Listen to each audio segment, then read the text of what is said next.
Welcome to episode 2 of the FT podcast with me, Scott Francis. Some of you will know me as Francis Diet from Instagram, with a good friend of mine for many years, the Honest Life Coach, Andrew Keeler. Welcome. Thank you. So today we're going to be talking about a lot of subjects. A lot of the topics are going to be really about society and the impact that you have on yourself. Because as you know from following me, and I hope some of you in the interim have clicked on Andy's profile, I think one of the main dangers isn't Andrew Tate, isn't which party you vote for, the Labour or the Conservative Party. It is your personal responsibility and what you do with it. So one of the first topics I'd like to bring up is, I feel we are plagued by enablers. And this links back to personal responsibility and accountability, and we've had many a conversation about it. How do you feel about people taking personal responsibility and also thwarting what is, I think, the real pandemic, which is people enabling this behaviour? Yeah, for me, I mean, if you look at things just as they are, factual, mental health has never been spoken about more. There's never been a greater availability to content about it from a wider variety of people, and mental health has never been worse. Yeah, I'd agree. And for me, I just think, like, people aren't looking at it in the right light. If everything that is being produced now is actually catalysing people's mental health to deteriorate faster, and people's mental health otherwise wouldn't, something needs to change. And for me, personal responsibility is right at the top of that pyramid, because most people, they will blame their mental health deteriorating on the government, social media, general media, the family, the friends, the boss, work in general, work-life balance. It's always something else, and it's never them. That is the biggest problem for me. That's why I push personal responsibility so heavily. Because for everybody that I've ever worked with, people that I've just helped in DMs, people that I know in real life, anybody that is taken on the mantle of accountability, of personal responsibility, the standard of their life increases. Do you think that's a painful thing to start? I know a lot of people will bleed how much their partner is doing to them, how unruly, we just spoke about this before, how unruly their children are, how they just gain weight exponentially. At what point do you, as a life coach, stop them and say, look, you control a lot of this? And is that a painful conversation? I do it right from the start. Right from the start, yeah. Like, I don't head into working with somebody with the intention of upsetting them or just being overly egregious. There's no need to be. But I will always be honest with people, hence the name, the Honest Life Coach. I will be honest over everything. And are they honest back? Or is that the painful bit? Eventually. Yeah, eventually. And the reason why they eventually get there is because every time they say something that is dishonest, I call them on it. And that is probably the main thing that people aren't used to, being challenged. Everybody's used to being enabled.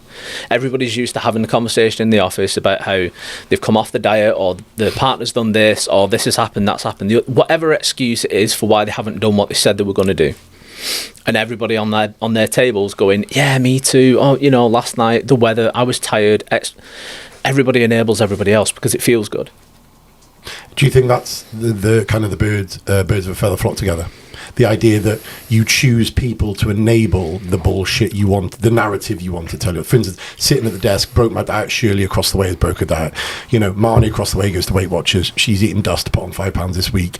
Do you think when they come to you, it's because they're ready to actually face the fact that deep down they know it lies with them? Some are, some think they are, and some think they're coming into something very different. Right, okay. Some people think that they're going to get spoken to by somebody that's going to understand them, they're going to feel seen, they're going to feel heard, they're going to feel special, they're going to be told that it isn't their fault, and that yes, your partner is a narcissist, or yes, you are being gaslit by your mum, or yes, your boss is a bastard. And 99% of the time they don't get that. And what's the pushback? Because obviously a lot of people come to me, and I've referred so many people to you, and I say to them, look, much like me, the thing that's stopping you going forward is the truth behind the lie, which you're telling yourself, and we all know, I know, you know. How is that best combated by you? Because obviously people will watch this and they'll go, you've already made great points, I need this, but will probably not be ready to hear it back. So the way that I tend to break people's belief system of the fact that everything that's going wrong in their life isn't their fault is I'll just ask them to tell me their story, essentially. Because the way that somebody storyboards their life is usually a really great indicator for the way that you think. So it'll be like, right, so that's the issue that you've got right now, but what's happened prior to that? And then prior to that, and then prior to that, and then and I'll be like, who was the perpetrator of those problems? And it'll always be, it was a partner, it was the partner before that, it was my boss, it was my sister. There's always someone or something else. And then I'll let them go for a certain amount of time, and then once I've built up a body of evidence that is essentially irrevocable, I can then say, it's always somebody else.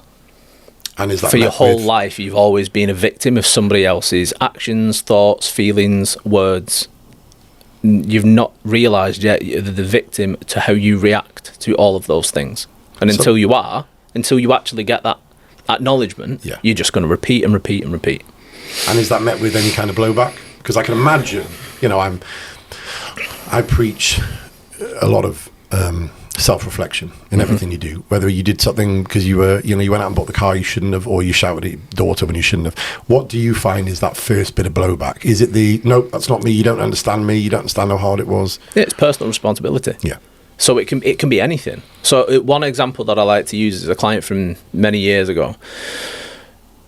She started with me, and the blame for the fact that her life was in shambles was because of her ex-husband, because he cheated on her and then left her. And I was just like, right, okay, how long ago was that? 9 years ago. Wow. So I let her run through the story, all of the details, and I listened to her, and actually listened. I listened to get as much detail from what she was saying as possible. I don't listen for them to stop so that I can then say what I think is right. And then I told her that for the first 6 months after the fact was his fault. The following 8.5 years were her fault. And she did not like that. I can imagine. At all. She didn't speak to me for 5 days, I think. A lot to digest for some. Yeah, well, it is massively. I basically told her that she'd lost the better part of a decade of her life because she had refused to get her shit together, and because she wanted to remain a victim and blame her ex-husband for everything. And then eventually she got past it, and she was just like, I really thought on it, and yeah, I've been blaming him for all of my bad choices. And that's been choices with food, choices with, successive partners, things she's done with the kids, everything. And it really didn't take very long. Once she come to that realisation and she was willing to accept that it was how it was, everything changed within about 3 months. And do you think in that respect people, they hold on to the choices they're going to make every day have something to do with the things done to them, instead of wiping the slate clean and being like, well, am I taking care of myself? Am I eating well? Am I disciplining my kids? Am I working as hard as I can? Those things will shape my future, not necessarily what the ex-husband did. Yeah. So obviously whatever's catalysed the initial issue, trauma, whatever you want to call it, is always held as that is the cause of everything that's happened since. And it just isn't the case with anybody. And we've known each other for a decade now, maybe even a little bit longer. You know some of the things that I've been through. I mean, you were literally the only person, not even my parents, were privy to how bad things got for me after I'd left my ex-wife. You were the only person that knew. So you've seen what I've been able to do. And that has been nothing but personal responsibility. Yeah. The refusal to be a victim. You will never hear me speak about things that I've been through, anything, with the tone of the desire for sympathy. Yeah, of course. Because I fucking loathe people showing any kind of sympathy to me. Because to me, that'd be like you sitting there and just going, oh, you're a victim. I'd be like, fuck you. I've never been a victim. Do you think people in that respect then, you touched on a good point, just to digress quickly, do you think people almost are scared of taking that personal responsibility, and they want the sympathy because it absolves them of the need to do anything?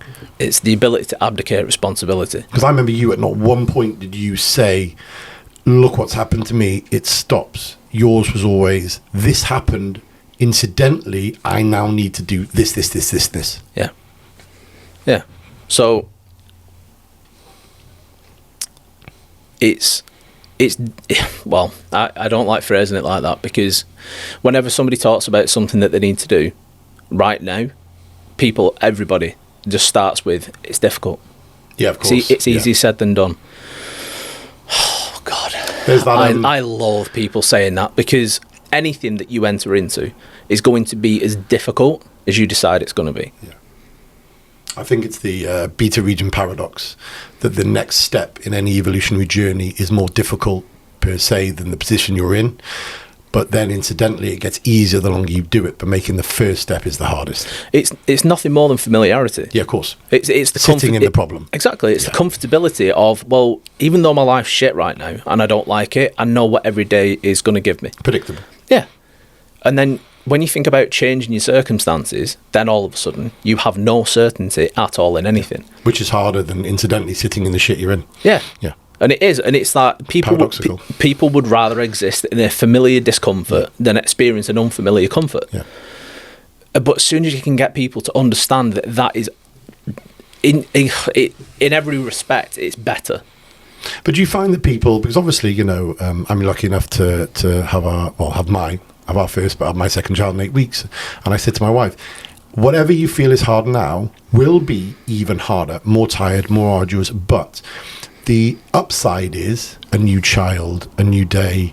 And I said to her, so you're actually having to go from the comfort of now to discomfort to get even more happiness. Mm-hmm. So what I ask you is this, and which is why anybody who wants to add Andrew, hire him, I would say, without a shadow of a doubt. How do you get people to, I use a layman's phrase, jump into this paradoxically worse position of personal responsibility? Because I spoke to a client the other day and she was talking about leaving her partner, and I asked her to note the things she looked for in a partner and happiness. She listed about 20 things. I said, how many of them do you have now? And she went, none. I said, so even being on your own with your kids, getting up on your own without the comments about needing to go to the gym, without your body shaming, she has body shaming, arsehole, without any of those things happening, you instantly, in my opinion, have a better life. Mm-hmm. And she went, oh yeah, but it's going to be hard. I went, this sounds excruciating. So if she came to you, save and accept the part when, if anyone's watching this, and it's much the same with a diet. You get someone who's obese, their family are obese, their work colleagues eat shit every day. I say to them, you going to the gym and saying no to those pizzas is as hard as a pro athlete getting up in the morning to do a 10-mile run, because you're not used to it. Your association neurologically is just pain and anguish and conversations you're not ready to have. So when someone comes to you, which I hope they do, what is that first conversation like? Or, I'm often criticized for not being as good as you with the way I encode that first kind of message. What would you say to someone who's watched this and gone, God, I need him, but that first conversation is going to kill? Ironically, when I was on the way here, I recorded a story and I said, whatever it is that you want to change, just fucking commit. Yeah. And as long as you're willing to commit to the process, commit to the discomfort, the sacrifice, the changes, the everything, you will be fine. And I think one of the problems is that most people know that initial conversation is going to be laced with things that they don't want to hear but need to hear.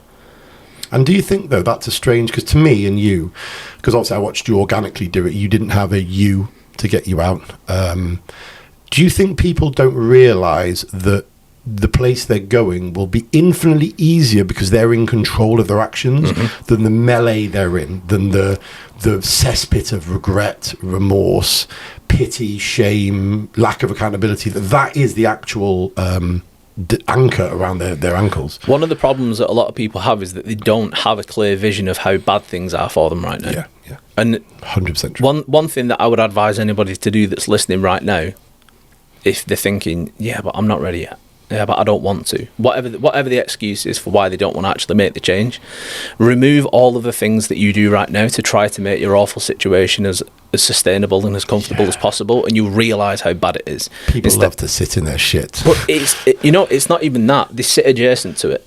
No, you're right, actually. Everything's escapism. So if you drink at the moment, stop drinking.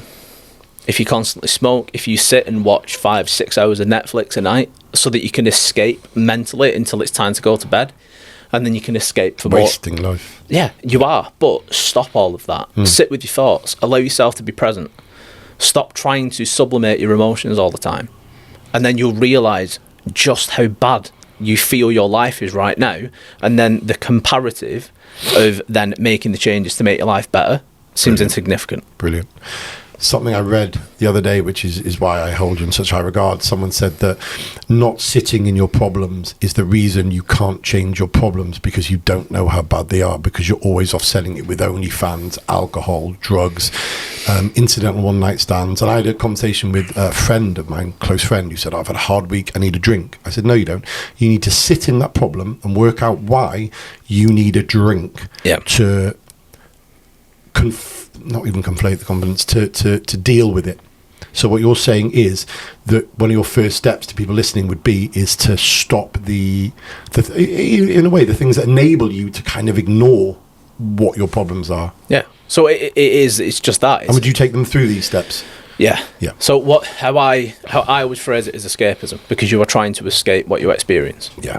And that's why emotional regulation is so high on my list of priorities. Emotional regulation and logical processing they coalesce perfectly. And that's what most people are experiencing now. So emotional dysfunction. I love the way you phrased it, because I call it emotional maturity, but what did you call it? Emotional regulation. That's much better. To regulate your...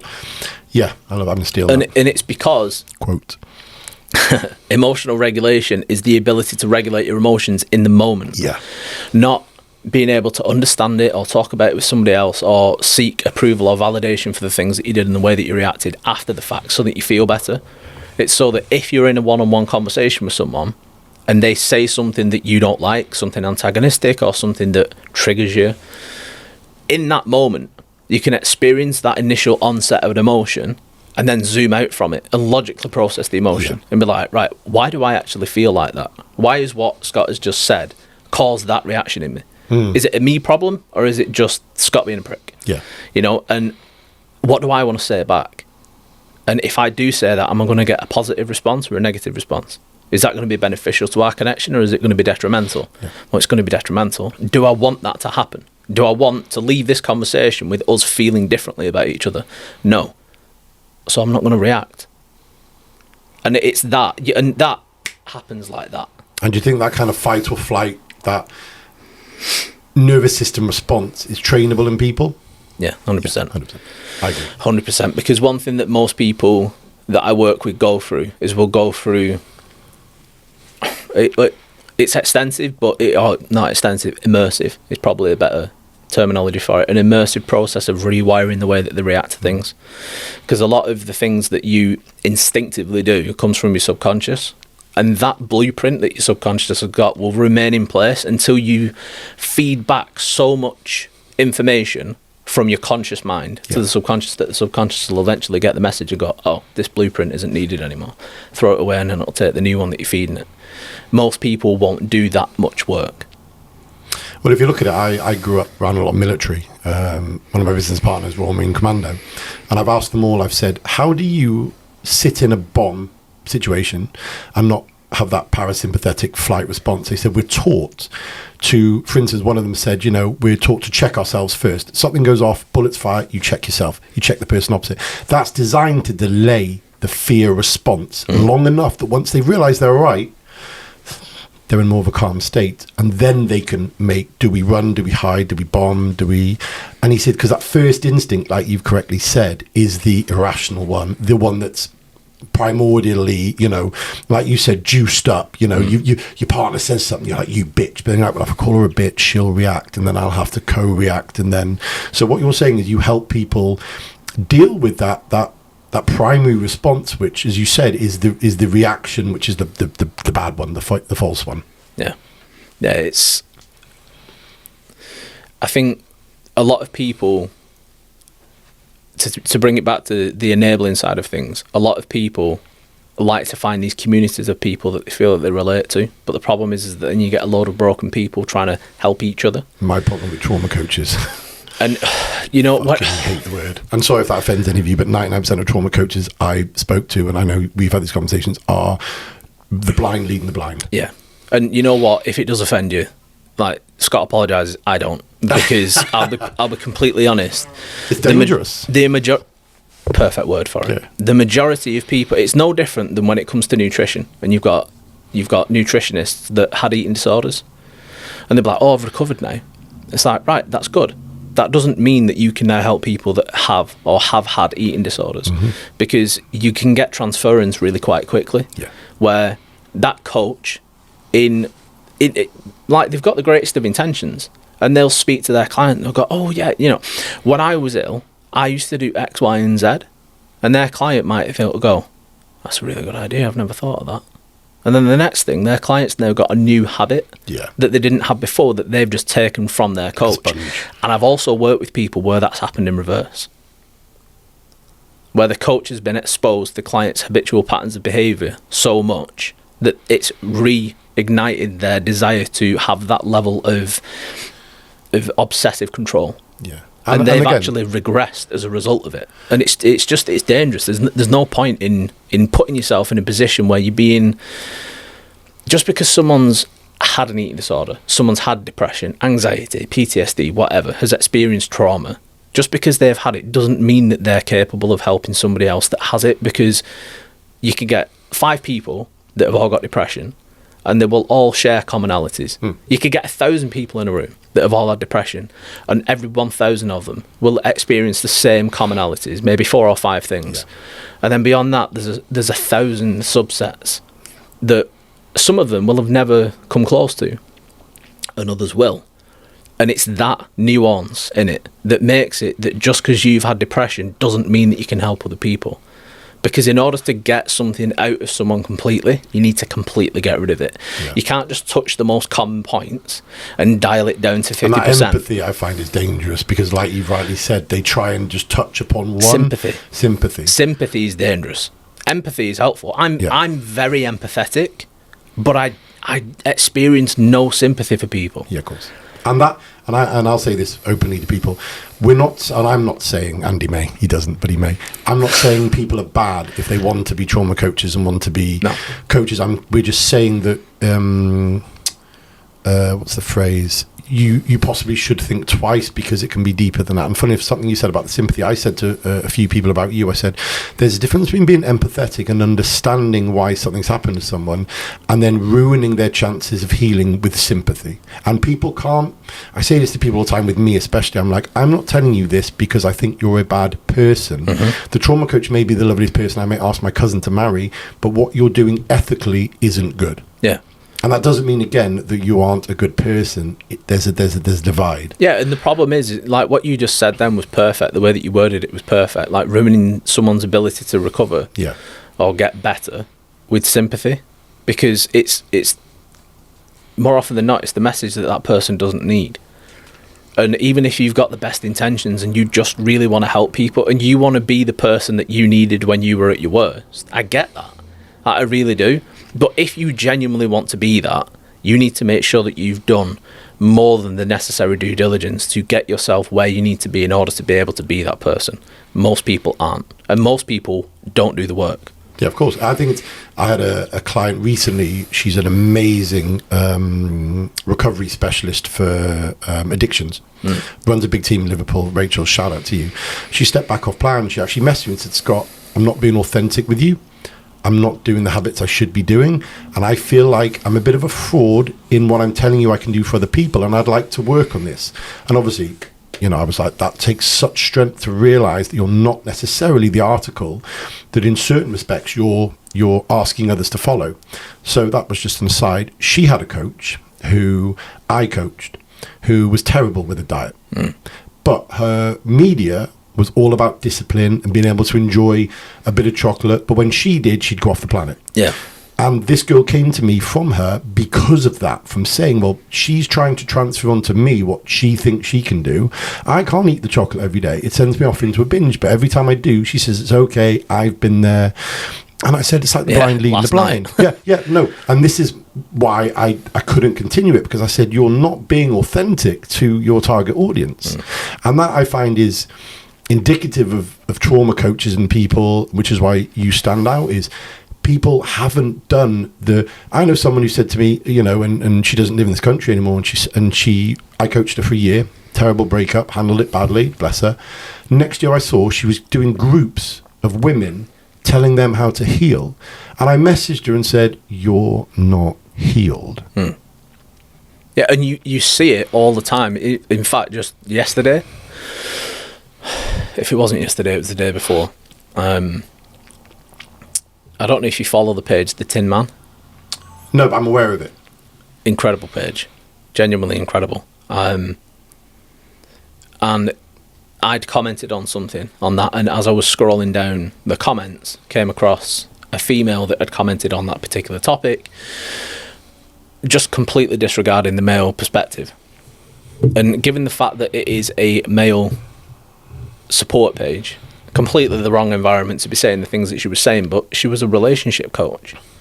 That's bonkers. And what she was saying was the term misogyny gets bandied around all the time. Like narcissism. I honestly say to a few of these people, not that you need to have any qualification in psychology or read a book, but most of the it's like when people, I watched a page yesterday anecdotally, and a white person said to a black person about being racist, and it wasn't racist, they were being prejudiced. They weren't actually putting the other race down, which is the definition of racism. Yeah. They were saying, I don't like the way the Chinese people do this, or I don't like the way, and I said to them, half this page, you don't know the definition of racism to be on this page, so you shouldn't potentially comment.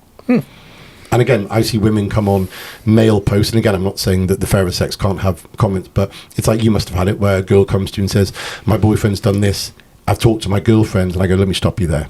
You got 100% the wrong advice. I don't comment on, it's why when it comes to the, I can't remember what the abortion movement's called, when men have their say, I say, you can have an opinion on the movement, but get your feet out the water.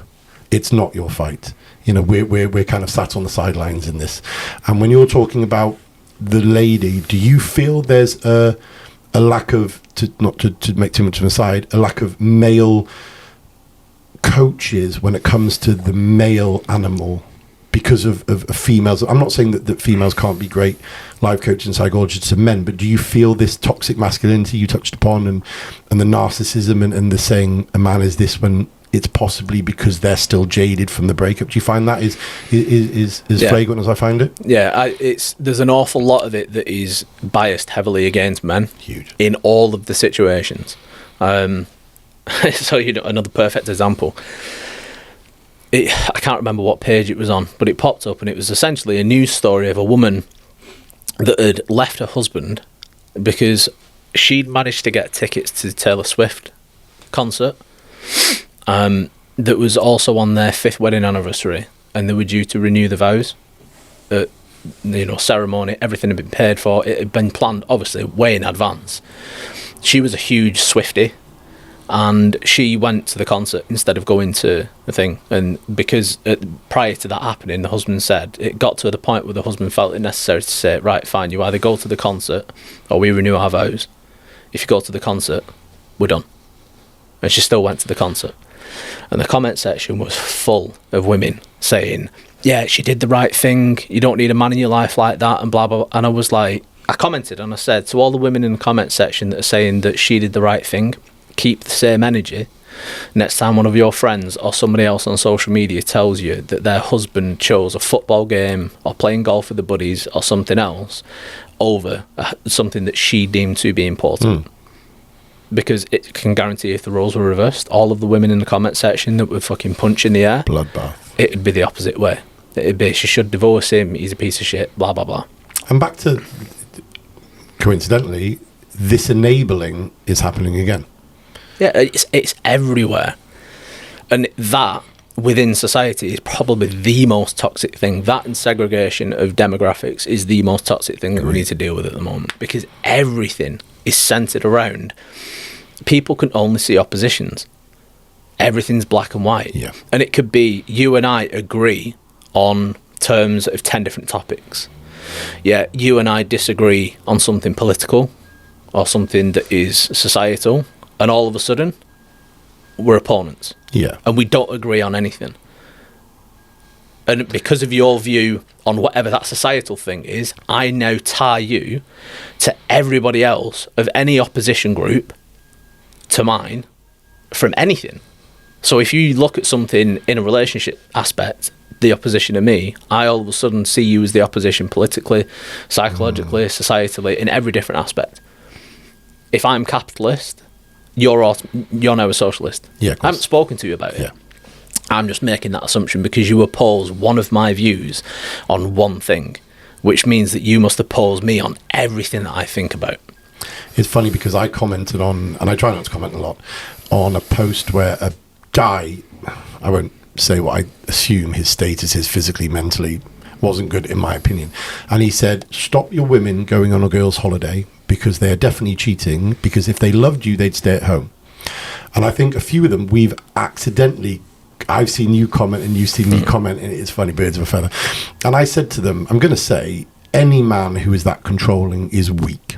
Very. My wife's gone on plenty of girls' holidays. Not 1 second did she have to ask me for one. And I always tell her, don't ask me, just go. It's your life, not our life. It's your life, my life, and we come together on things.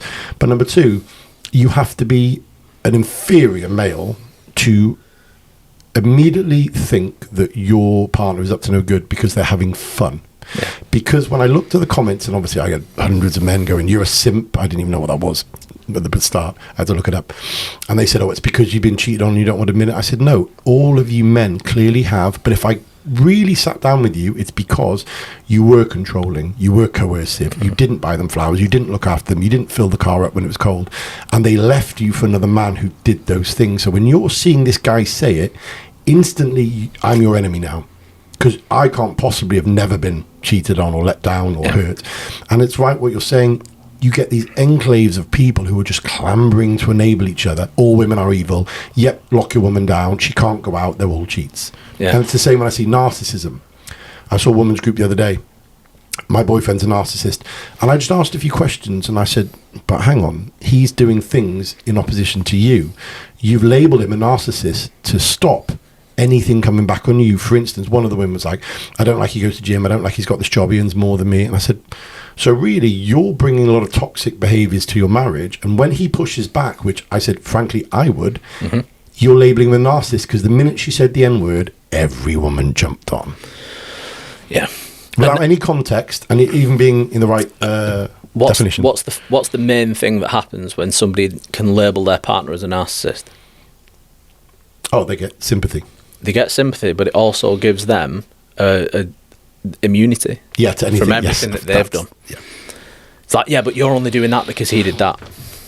And it's always that. The ironic thing is that I love observing people. I always have. So more often than not, I will go through comments and I'll scroll and I'll look at the kind of the conversation that materializes off the result of either the main topic or a particular comment. And just look at the way that people just descend into just an emotional mess because somebody's challenged them on something. Yeah. And I think one of the biggest problems is, certainly in circumstances like that, people hate being challenged because they're not used to it. They don't know how to handle it. Their ability to communicate is awful. Their emotional regulation is also awful. But then these are the people that are trying to give other people advice on what they should do. Everybody just views life through their own lens. But if you get someone that views life through their lens and they never question that lens, is this the right prescription for me? You become, over life, a worse and worse and worse person. And I truly believe that, because the way that I articulate it to clients or to anybody that's watching is I refer to myself, I'm a life coach, but I refer to it or analogize it as I'm an optician to the mind. Yeah. So from birth, as soon as you're able to, communicate properly with your parents, with your immediate family, the people that are around you are giving you lenses to view different things in life through. Not only themselves, but other people and your reality. So other people, when you're a child into adolescence, are responsible for your objective grip on reality, the way that you view it and perceive it. So over life, when you first start, it's your parents and brothers and sisters if you've got any, and then closer family members after that. And then when you start going to school, you've now got teachers that are putting lenses in as well, and then your school friends. And then you go to another school, and it's a whole raft of other teachers and other pupils. And usually when you get to a high school, because it's a bigger school with a bigger catchment area, you've also got a wider variety of social classes. Yeah. So you've got this myriad of different belief systems. And they're all being put into your prescription. And then when you start work, you've got bosses, colleagues, and you've got partners, past partners, and you've been told your whole life how to view yourself, how to view other people, and how to view reality. And for me, anybody that has never at any point genuinely done work to challenge the way that they see anything, I don't know how you live your life. Yeah. But show me someone whose life is a mess, and I'll show you someone that's never challenged their belief systems. Because just because those lenses have been given to you doesn't mean that they're right. And what I do is challenge the hell out of the way that my clients see everything. Yeah. And anything that I challenge someone on, that they can't articulate a solid reason for why they think I'll feel that way or act that way, I would just say, that isn't your belief. Yeah, of course. That's been given to you by somebody else at some point in your life when you were too young. You didn't have the intelligence, you didn't have the experience to challenge what they'd said. So you've just accepted it as gospel and added it to the lens. And I find people's aggression to challenge that point of view or that parapet they're stood on, getting hit by arrows from everywhere, is incredible. And I've never met someone so aggressive as someone who is challenged at their core beliefs. Even though I remember my father telling me young, he said, always seek some kind of influence or advice outside of your circle. Because often your circle, like I've had friends come to me and I've spoke to my wife and my friends. I'm like, oh God, I've got to say that to them. And you feel instantly like you're ready to water it down. Whereas a good friend of mine just went to solicitor about a marriage problem. And he came out, he went, Jesus Christ. I went, what? He said, I never looked at it that way. I said, what way? And he told me. And when I told the solicitor what everyone had told me, the solicitor went, why the hell are you listening to them? And it changed his outlook completely because he realized those lenses were actually toxically holding him down. Yeah. He is a bad husband and he needs to stop. And the lawyer said, your wife is well within her rights to do this. And he went, really? And he's smart in the sense that the minute he was challenged, he went, oh. And he came to me and I said, yeah, you have dropped the ball. So if someone then has this to you, because I really want to link it back to what you do, because I think that's the fabulous part of what you do. How do you deal with someone who's potentially just been laid bare? And you've said, look, you're not in the right circles. Your lenses are unfortunately enabling you to carry on being this victim or someone who doesn't want to change. What's the next step? I mean, everybody's different. That's one thing that I will say. I don't have a process. Which is good. Because I treat everybody as the individual that they are. So, I mean, with me, people would probably say, a lot of people would say, I'm harsh or I'm overly harsh. For me, I just treat people with respect. I treat people as what they are. These are serious subjects. They are. I mean, this is your life that we're trying to get together. Yeah. And I don't really give a shit if I say something and it upsets you. Because if at the end of the time together, you've got your shit together, you're happier, your children are happier, you've got a better future ahead of you, then good. I'm glad I upset you when we first started working together. Because if I hadn't, you probably wouldn't be in the position that you're in now that we've stopped working together. Well, the very basis of enabling is to not upset someone. Yeah, so, I mean, for me, it's baked right into the title, The Honest Life Coach. For me, honesty is probably the most important thing because it's integral to integrity. And for me, I'll use this as a story just because it's an easy way to kind of articulate and get the point across. I'd started dating someone, big mistake, from my gym. And when I'd started dating her, somebody else that I'd been seeing prior, who was still at that gym, obviously got wind. All of a sudden, they'd become friends. And then this one day, I shows up. I'm still stood in reception, chatting shit with one of the PTs. And I sees her come storming towards me at the gym. I was just like, oh, fucking here we go. Comes up, bearing in mind, we'd only been seeing each other for like 2-3 weeks at this point. So she had absolutely no position of authority or right to act like this. Comes up to my phone out, look at these messages that such a body sent me, and she said this and she said that and she said the other, and I just went, well, she's lying. And she was like, how do I know that she's lying and you're not lying? And I looked her dead in the face and I just said, because I don't care about you enough to lie to you. And she just looked at me and went, what? I said, I don't care about your feelings enough to lie to you. I said, and the same is true for everybody else that's in this building. I said, I would not make myself a liar to try to protect your feelings. And she just went, I guess you're not lying to me then. I went, I'm not. And then she turned around and walked off. But that's the most trustworthy person you can meet. Exactly. which people aren't ready for. If somebody comes to me and says, "Can I ask you a question?" I say, "Yeah." Don't ask the question if you might not like the answer. Because I've had clients come to me convinced that their partner was the problem. Yeah. I've had men come to me, I've had women come to me, convinced that their partner is awful, they're doing this, they're doing that, they're doing the other. And when I've listened to the story, I've taken everything in, and I've gone, "You're the problem. And these are the reasons why." And I will just break it down with logic. No emotion.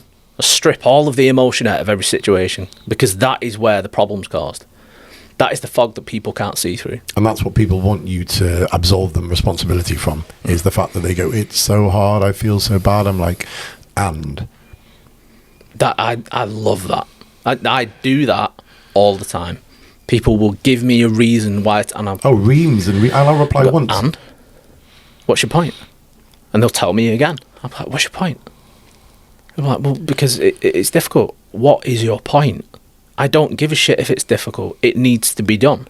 So you either do it now, or you kick and you pout and you scream for another 6 months and things get worse, and then you do it. Yeah.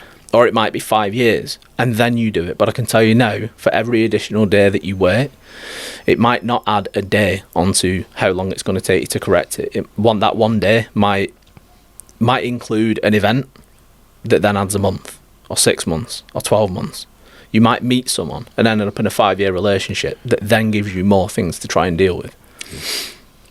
And do you think that what I've found is the and, whatever people use to kind of separate someone's emotion from the logic in hand is, do you find people come to you and even though they want you to help them find the solution, most of them is still sat in the problem, is in the sense of if you turn around and say, "Well, yeah, it's going to be very hard then, let's stop," or "You were right to go down that road," and the people aren't ready. Because I have people come to me and they give me all these reams of information that they think the more they type, the more reasons I've got to go, "Nope," and I'll kind of one word answer. I'll go, "Okay, got all that, but why didn't you do this?" And they go, "Didn't you read that?" And I say, "Yes, but why didn't you do that?"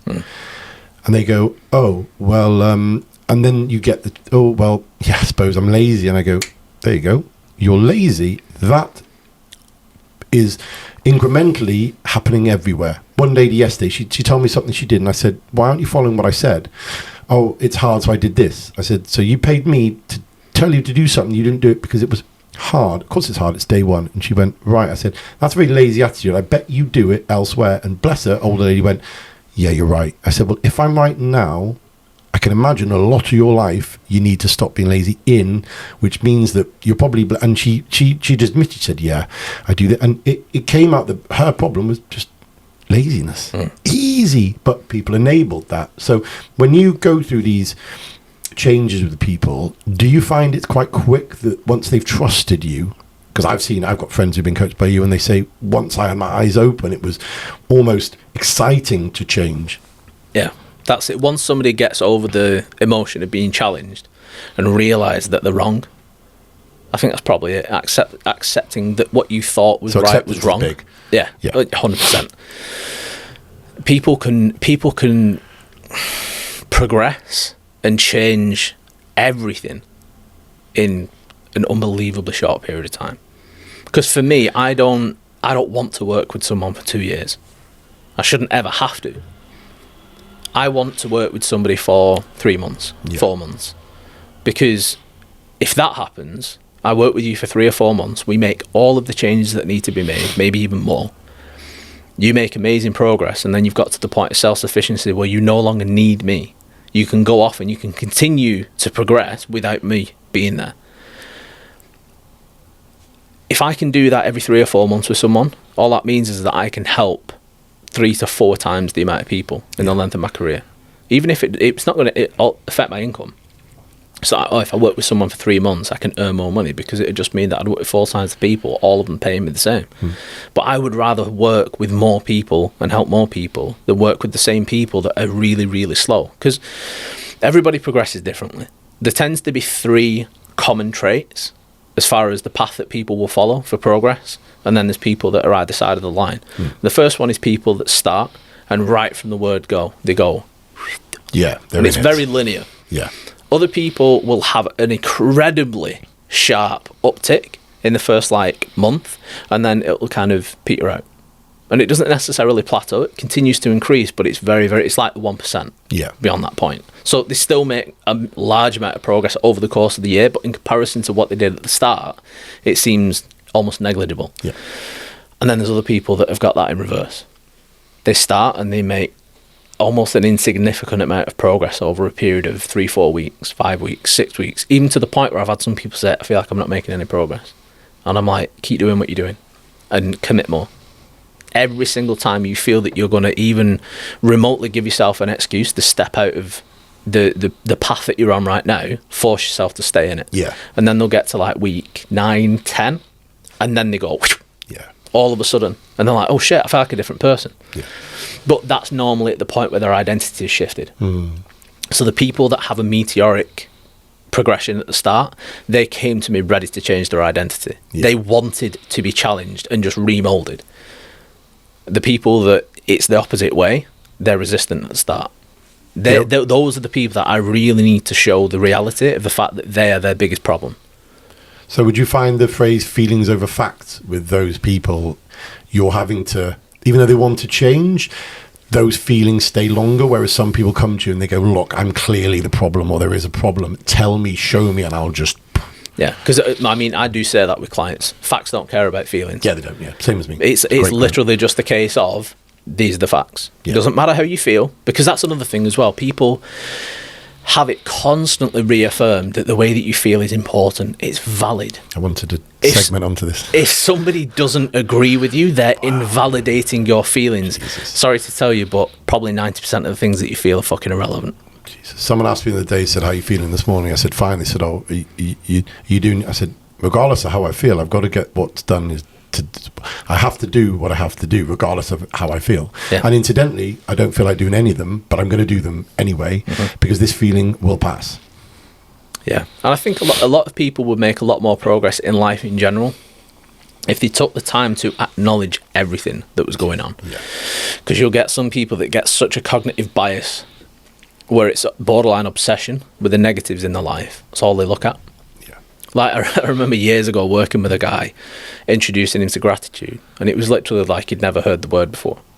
And I said, I just want you to start by writing a list of 3 to 5 things that you're grateful for. And he acted like a fucking petulant child.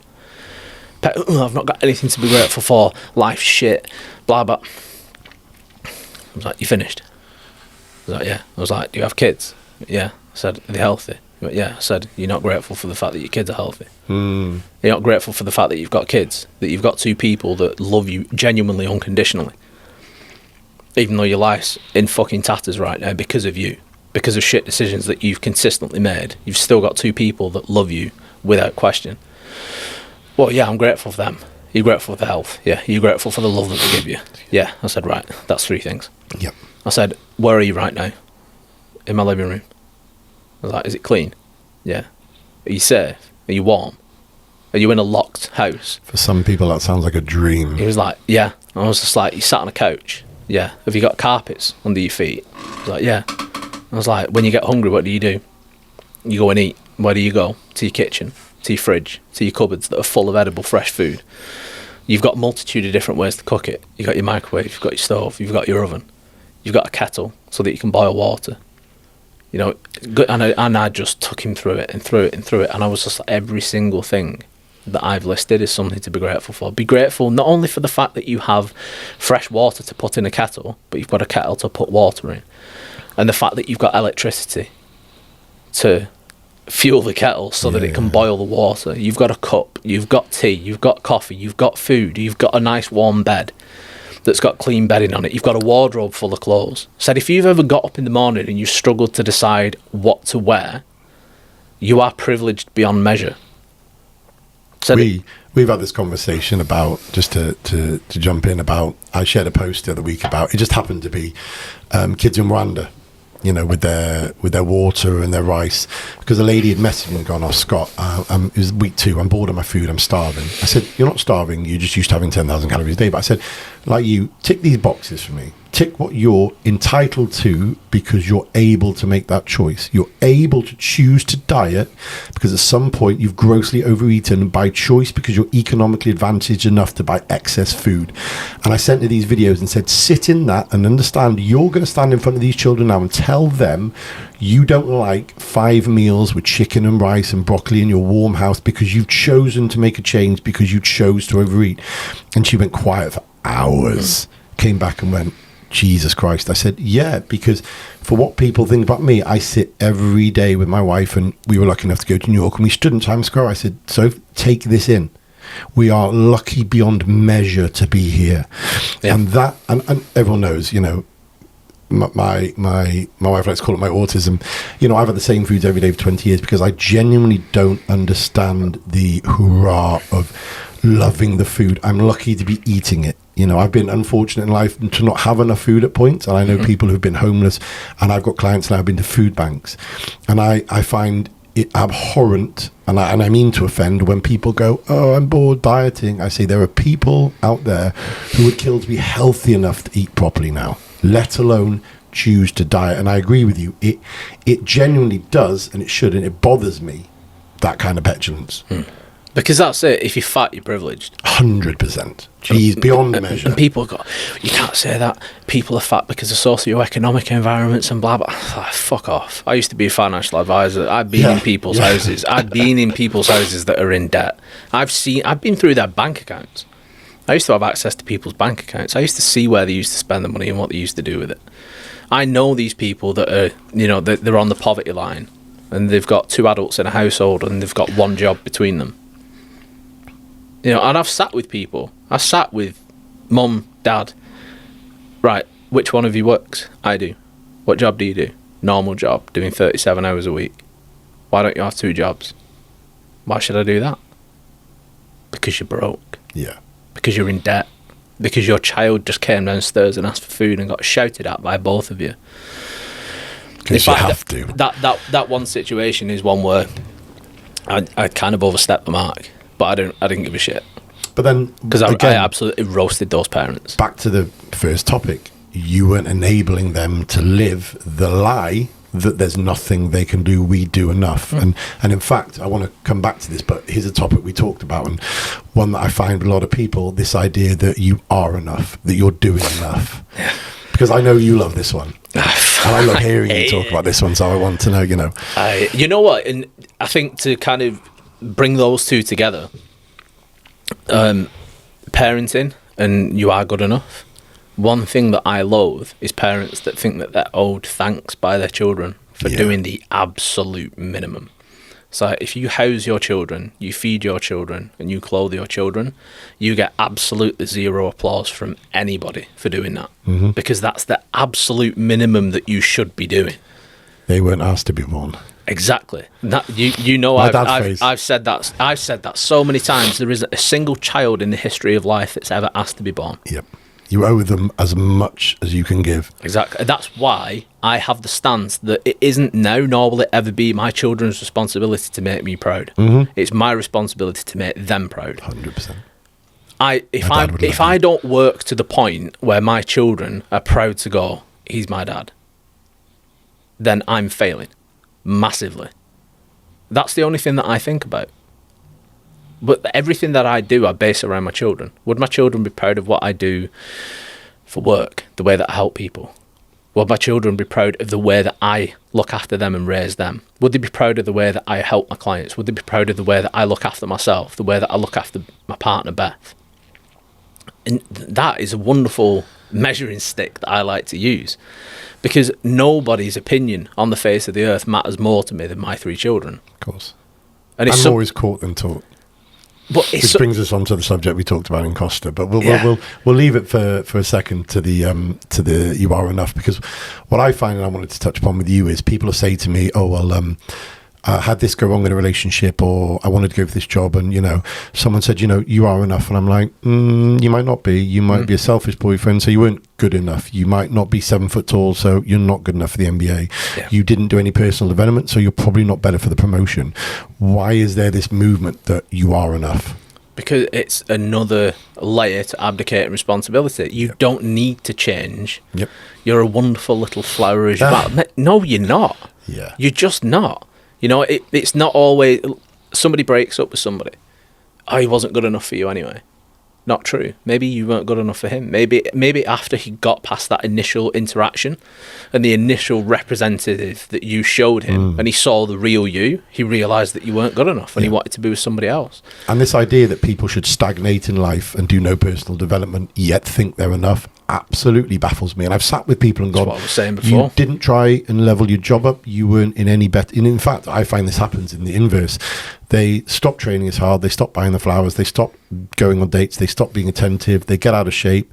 They don't further their career. And then when they get left, someone says, oh, he wasn't good enough for you. And I'm like, motherfucker, are you alive? You dropped the ball all over the place and he refused to not kick the can down the road for another 10 years. Yeah. Do work on yourself. And they look at you as like PK said, like you pissed on the kids at Christmas. Yeah. And I go, just sit in it. And it is, like you said, somewhat what's the phrase? Responsibility tool, because I know when I'm not doing what I need to do. And I said to people, it is a mindset, because people aren't self-reflective. You don't know when the next hill is coming, and if it's your hill to climb or their hill to climb. And the whole idea that you are enough. I hear parents say, "Oh, you didn't win the race. Oh, you know, it's okay. You know, you were good enough." I'm like, "No, you were clearly third. You weren't. Please don't try and be a sprinter or in any competitive sport, because it's not about being enough. It's about being the best." Yeah. And unless you do the personal development to run faster, to have a better diet, to be fitter, you'll never win. But if you're told you're always going to be enough, life is going to kick you hard and quick. Yeah, and it will do it constantly. Yep. And people don't want to learn lessons.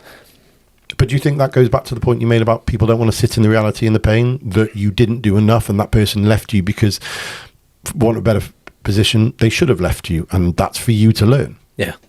Because no one's telling them the truth. Yeah. Everybody wants to make other people feel good because it makes them feel and look good doing it. Yeah. But it's like what Elon Musk said. He doesn't give a shit about looking good. He wants to do good. Yes, of course. Because it's the doing good. That's the only thing that matters. Yeah. You know, there'll be messages that I sent to clients, voice notes, things that I've said in calls, that if you remove that from context, it would make me look awful. But when you put it in 100%. context of how much their life has changed over that time period, it's a complete game changer.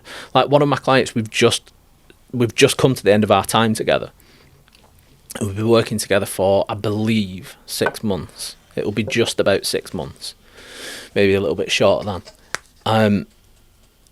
And when she came to me, her whole life had just been turned upside down, because her husband had just turned to her one day and just gone, "Yeah, I don't want to be with you anymore." And it was literally just out of the blue. It wasn't like, oh, things had been decaying for an extended period of time. It was quite obvious that things were going wrong. Everything seemed fine. And then all of a sudden it was just dropped on her. So she had massive things to deal with. But she came to me like, I can't let this ruin my life. I can't let this ruin me, my businesses, etc. I've got too many people that depend on me. I need to get my shit together as quickly as possible. Can you help me? I was just like, 100%. If that's your attitude, 100%. And the way that she's progressed in those 6 months is inspiring. Is probably the best word for it, because she took everything on the chin. Every time I told her she was doing something that was causing the problem, she ate it and just went, right, what do I do? How do I do it? I found the older I get, the more I seek out people like you. And I say to people, I'm lucky to have a big team at work now, and I will put in our group, am I right in saying that to them? Did I assess this correctly? Am I at fault now? Because they seem to have kicked back. And you've done that. You've done that with me so many times over the years. And funny enough, we had this conversation about refunds, the fact that people think you should absorb their mistakes, not them as well. I've said to people, no, apart from there's laws that exist to protect the business, you must understand that your role in this was the one that predicated it going wrong. I'm not absorbing that problem. Yeah. And the older I've got, the more I've said to a lot of clients who, especially with weight loss, I'm like, come to me assuming it's you first. And if by magic it's not, brilliant. But when I go into a situation and I have my business partners, I'll say, I probably dropped the ball on the admin there. How come that's gone wrong? And they go, no, it wasn't you. It was that. And I'm like, great. But I assume a lot of the times, I watched 2 podcasts by Jacka Willink. And I'm not a great fan of the American Navy SEAL way, because I find them to be very Hollywood about it. You know, they speak into the microphone and you must make your bed. And I'm like, fucking hell, I don't make my bed in the morning. I don't do ice baths and I don't meditate. I must be shit. But he says everything is his fault first. And he told the story of his platoon did something wrong and he went to see the major general and he said, what went wrong? And he said, me. I went wrong. He said, no, it wasn't. It was this sergeant. Bye-bye. He said, no, I chose him. So it was my problem with the selection process. He said, no, he did. He said, yeah, I know. And I put the training in place to stop that happening. So it's also my fault. And I find if people came to us in our different respects and said, do you know what? I've clearly dropped the ball. I'm 25 stone. I've got diabetes. I'm having heart issues. Tell me how, when I went left, I should have gone right. It would be from day one. Yeah. And I've said to people, the reason some of my clients lose 8 stone in 8 months is because the first time they emailed, they said, I have put myself in the shit. Yeah. Instead of people come and go, oh, it was, and they send me these reams of, like you said, every other problem, every emotional cue. And I'm like, there's just a logical answer to this. You're making mistakes. Yeah. Well, that's it. You live your decisions. Oh, great phrase. You live your decisions. You know, you wear them. If financially you can't afford anything better than the cheapest clothes, you wear your financial decisions. Yeah. You know, if you've chosen to overeat consistently for years and years, you're going to wear those decisions as body fat. Brilliant. You're going to experience them as health problems, not good health. Yeah. But the good thing is that decisions can change in a moment. Yeah. And as soon as you get to that, what I refer to as the trigger point, where you finally get to that point, you look at your life, and it's only people that are willing to objectively look at themselves, be honest, and just accept complete responsibility. When somebody gets to that point, they tend to look at life and they go, I'm not living like this anymore. Once you get somebody that's at that point, nothing's going to stop them changing. Whereas too many people want the comfort of being told how it isn't their fault. And do you want to, if someone came to you tomorrow and said, look, I've listened to the podcast and, it angsts me to say it is me, would you try and separate them from these people who would potentially enable or sour the water? Yeah, 100%. Because I do experience some people where they'll start working with me and they'll start to voice things to the people that are close to them that I've said to them. And then those people that are close to them will then go against what I've said. Yeah. You know, they'll be like, oh, it's shaming you, it's victim blaming, it's this. Oh. I'm like, are you a victim? I'm like, no. Let's go, how is it victim shaming then? Yeah. There's a world of difference between shaming someone that's a genuine victim and just allowing somebody to see that they hold responsibility and accountability in that situation. Not 100%, but even if it's 50%, your decisions that you made with that 50% that was yours to hold is the reason why you continue to experience it. And do you find people use over emotive terms like bullying, shaming to almost thwart you? Because we get it all the time. They say, oh, I don't like the way you said that, you're bullying me. And I said, I won't rise to that phrase. I don't accept it. I didn't do that. So let's just move on. Stop trying to step in the way, using terms that are meant to, slow you down.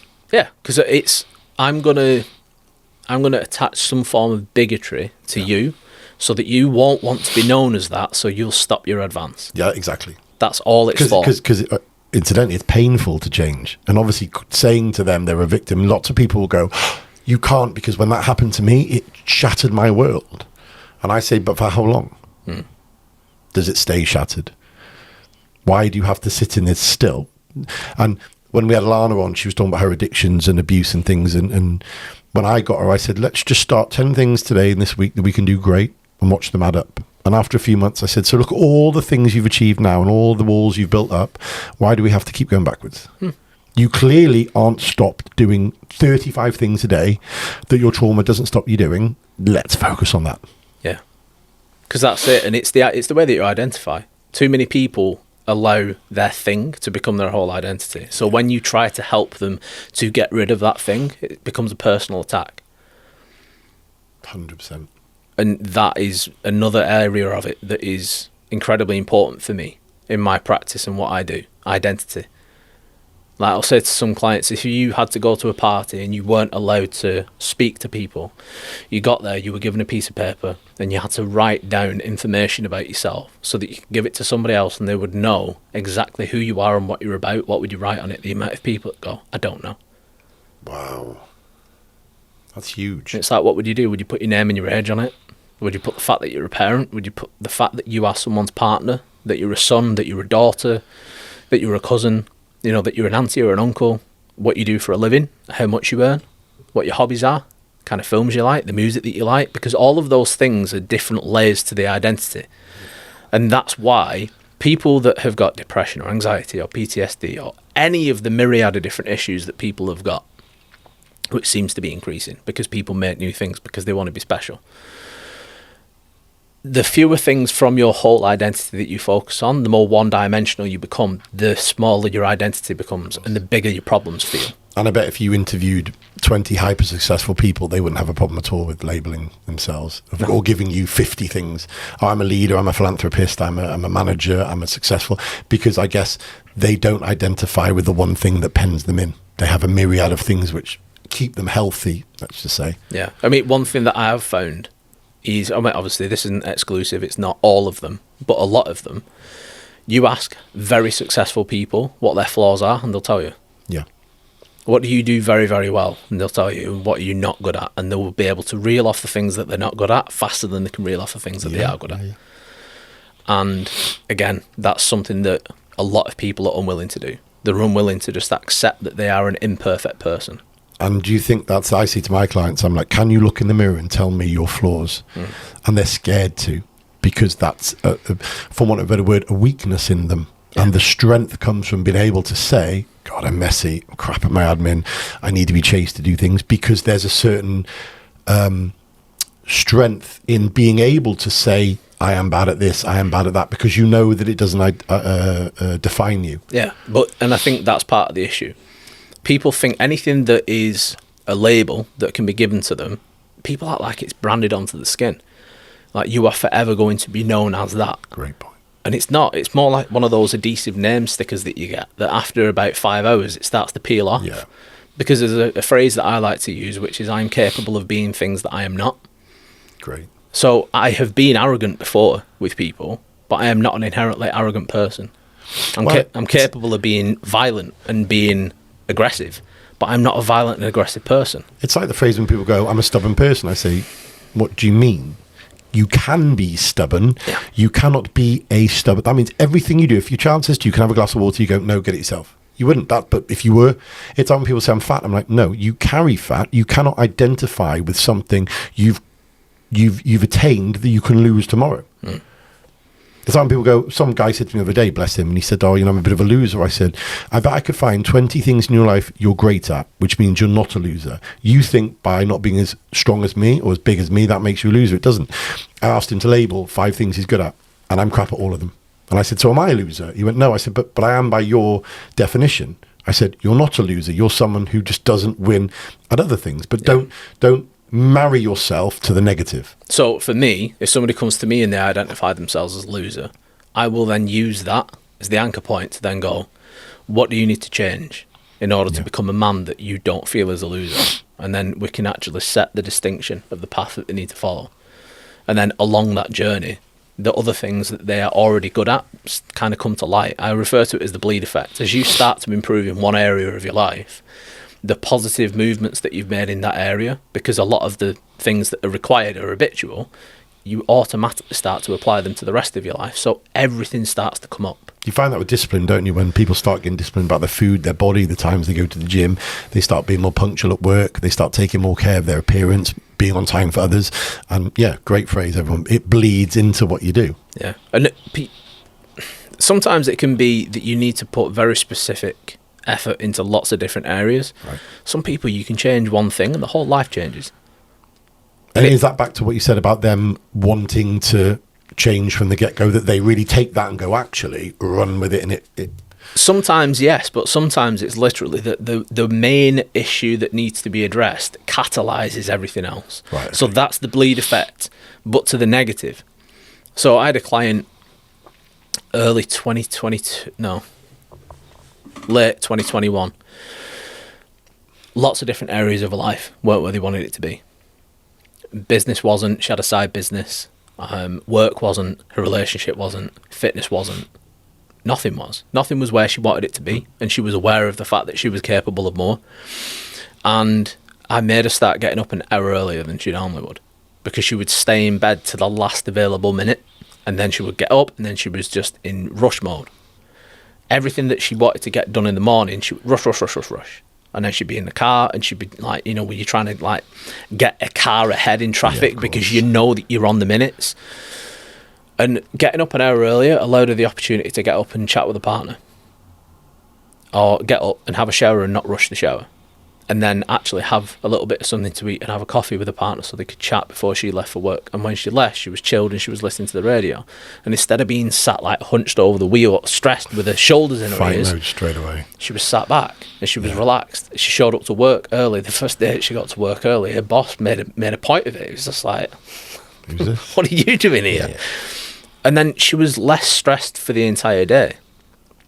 And that one change altered the connection that she had with a partner and the quality of the relationship, overall stress levels, you know, like all of the negative emotional things that she was experiencing kind of dissipated.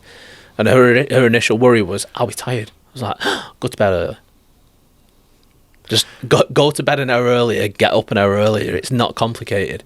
And that, obviously that was only one part of it, but that one thing took care of probably 60% of the issues that she was having. That whole idea that, I'll say it because I have this conversation every week, and it's funny how our different parts of business carry over. So many people, I'll say, I can't get enough done, I'm rushing. I say, tell me your bedroom hours. And they go, I go to bed at 9, get up at 7. I'm like, you're not a baby. You don't need 10 hours in a life where you don't have enough time. But I'll be tired. I'm like, good. But once you're productive, being tired, and I'm not saying everyone should have 4 hours sleep, by the way, but what I do say to people is, if you need to get shit done, stop sleeping, because right now, being asleep isn't a priority. Yeah. And they come back to me after a month, they go, oh my God, I had time to answer this, I had time to do that. Like you say, I had time to talk to my partner, I felt better going into work, I ticked things off.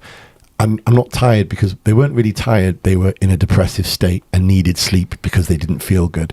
People say to me, and that was their escape. And that was their escape, because when they're asleep, they don't have to face anything. And I've said to people, not that, again, I have to preface it because people jump on things. I don't say getting 5, 6, 7 hours sleep on a long period is good for you, but getting shit done is better for you mentally than sleeping an extra 2 hours, unless you're a professional athlete. Yeah. Because people, again, they use sleep as an escape. And I say to people, you don't need 10 hours sleep. You need 4 hours ticking some boxes. Get the minimum amount of sleep you need neurologically, physically, you know, unless you're ill, quote unquote, because you're escaping things. And it's funny how they mirror. It's one of our biggest gripes is people think that being tired, again, emotionally tired means they can't. I said, I've been habitually tired for about 8 years since I've met you. I've been tired, but it hasn't stopped me getting shit done. Yeah. Yeah, I mean, when, like, to take it back to that situation, that morning when I rang you, and, you know, I was in a position where I was just like, fuck, what can I do? You know, it was like fucking 5:30 in the morning. And I was just like, who do I know that A, will be able to help me and is going to be awake? You were the only person on that list. And right after that, my life pattern was go to sleep at 2 a.m. and get up at 6, or go to sleep at 1 and get up at 5. And I used to do 1 and 5 because it meant that I could get up, work for 2 hours before I got the kids up. Yeah. Do the morning routine, school run, and then get back, work, and then have my first meal, maybe at 11:30, go to the gym, come home. On the days that I needed to collect the kids, I'd collect the kids on the way back. And then I would be dad until 8 p.m. They went in bed, I went back into work mode. So I would work from maybe 8:30 until 1 o'clock in the morning, again 2 o'clock in the morning. And I just kept that on repeat for years. Yeah, yeah. And the days when I didn't have them, so I would wake up and I didn't need to do the school run, I would still get up at 5 and I would work until 11. And I would maintain the same routine. And I maintained that for years. I existed on 4 to 5 hours of sleep a night, exclusively for 6 years. And this is something I do think that, and again, I'm not poo-pooing Peter Attia and everybody Huberman that says sleep is vital, because it is paramount. But, and this brings me on to another topic, I'm a child of a wartime family. My granddad, grandma, they were in the war. My mum and dad were born in the 40s. their parents had no sleep for years. Bombs were dropping. Food was scarce. They lived till they were in their 90s. Again, you know, anecdotally, they also were more sturdy, more stoic. They didn't believe that the odd night of missed sleep would hurt them. And this is where feelings are really out of control. People tell me, they go, Scott, I can't possibly have 5 hours sleep. I'll die. I'll get ill. And I said, have you tried it? And they go, no. And I say, your feelings are out of control then. Because the day I feel something and don't try it, it's why you have to let your children, to a certain extent, hurt themselves. Because they have to feel that the action mimicked the... No, don't let them jump out of a 2-story window, but let them fall off the sofa. Let them bump into the wall. Let them, you know, touch something hot when you've told them not to. Because that, ow, is the response. And I said to people, don't sleep, get stuff done. I can't, it'll go wrong. 6 weeks later, like you said, they go, oh my God, I've got a myriad of things done. I'm like, there you go. Yeah. Your feelings didn't count. Yeah, but it's important, Sorry. and it's that emotional pull of, I'll die if I only get 5 hours sleep. People react in the same way to hunger when they're trying to diet. Oh my dear God. It's like hunger is not a disease that needs to be cured. Yep. Allow yourself to be hungry. And real hunger. Experience hunger. I have to admit, I said I have no problem dieting because I don't see hunger. I have when I'm hungry, I tend to think to myself, I'm not one of these people who goes, I lose muscle. I think, oh, my body's grabbing some fat now. I'm good. I don't need, and I have to admit, I fast most mornings till midday because I just physically know that food slows me down. Yeah. If I eat, I don't want to work. Yeah, so I've started, my first meal of the day now is usually anywhere from 4 to 6 rashers of turkey bacon and 4 whole eggs. So nearly the same as me. Hard-boiled eggs. Some almonds. And that's it. Yeah. And it's a brilliant way to start the day. The only carbs that I found that I can have in the morning that doesn't affect me cognitively is oats. But that's another one people tell me. They go, oh, I say to people when they come to me, obviously it's a lot deeper than just calories and calories. I say to them, what's your life structure like? I'm a businesswoman. I said, well, we're going to get you to lower your carbs before business. We're just going to keep you on pro fats and proteins and fats for the start of the day. Why? I need my oats. I said, trust me, just listen. 3 weeks later, God, I'm so much sharper. I don't feel that pang of the insulin rise and the tiredness. I'm like, I know. It's a lifestyle diet. You don't need to have carbs, or the same as you don't have to have fats or proteins. Or this whole thing, I'm a lifestyle guy, I want to look good in my suit. Well, you don't need 300 grams of protein a day. I'm sorry that James Smith says you must have a high protein diet. You don't. You might want to go out for dinner every day, and you might go to a sushi restaurant and it's rice. That's okay, because for you, it fits your model. Don't be emotionally tied to, I must have carbs in the morning or I'll die. Yeah. I mean, you know what, like what you were saying then is a really good point, because it again comes back to identity and why it's so important. True. Your client identified herself as a businesswoman. So for me, anytime somebody gives me that kind of information, I'll immediately stop them and go, define that for me. What does it mean to be a businesswoman? What does that entail? And then I will get them to list who or what they believe they're supposed to be so that they fit that identity that they've given themselves. And then we can remodel it. That's fantastic. I like that. Yeah. Because that a lot of people make a lot of mistakes in life because of that, because they're trying to fit a model that they believe that they should because of the title that they want or the title that they've given themselves. And that's also incredibly important as far as the title that you give people that are in your life. Like when I first started dating Beth, there was numerous different times when she would refer to somebody and say, one of my best friends, such a body, one of my best friends, this person, one of my best friends, that person. And I think it was probably around the 4th time that it happened. I turned to her, I said, how many best friends have you got? She said, what do you mean? I said, well, you've referred to Kane as your best friend, Kareen, this person, that person, the other person. Now, Kane and Kareen are genuinely, they deserve that title. Everybody else didn't. I said, why do you refer to them as that when they're not? I said, what role do they play in your life? And I got to actually kind of dissect it. And I was like, right, off what you've just given me, those people are acquaintances at best. So for me, if there's somebody that I know from the gym and the only place that I speak to them and see them is in the gym, that will be David from the gym. It won't be my friend from the gym. Yeah, of course. It won't be my mate David, because he only exists in the gym as far as I'm concerned. I've never seen him outside. You know, it's like if life was a computer program, he is He is a computer program that only activates when I walk into the gym, as far as I'm concerned, from my objective reality. So I'm not going to call him a friend when he isn't a friend. And do you find that not attaching these descriptive terms allows people to better deal with, for instance, being let down by David from the gym is a lot easier than being let down from my good friend David in the gym? Exactly. I thought so. That is the reason why I do it. Very good. Because you get people that will react disproportionately in an emotional way to something that someone has done, because to them they are one of their best friends, but to that other person you are Andy from the gym. Yeah. So the disparity between how you view them and how they view you is what causes the issue in the so-called relationship. And the reality is that you don't really have one. It's one-sided.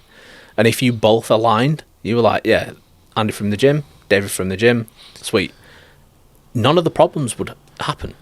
And this will nicely segue. This will nicely lead onto another topic, which I'll try and nudge in. Do you find then that's the reason why a lot of early relationships fall foul? I know you've shared this, so I'm just stealing something you've said, is that people quickly put themselves in the position of being in love, or that's the best person they've met, when the other person doesn't in any way see them as that, and they attach these false relationships together, and then that person maybe doesn't message them for a day, and the person goes, whoa, I thought we had this connection. I'm like, whoa, yourself, you are labeling it, and then you are emotionally attaching yourself to his actions. Have you asked him how he sees it? No. Well, you're in trouble.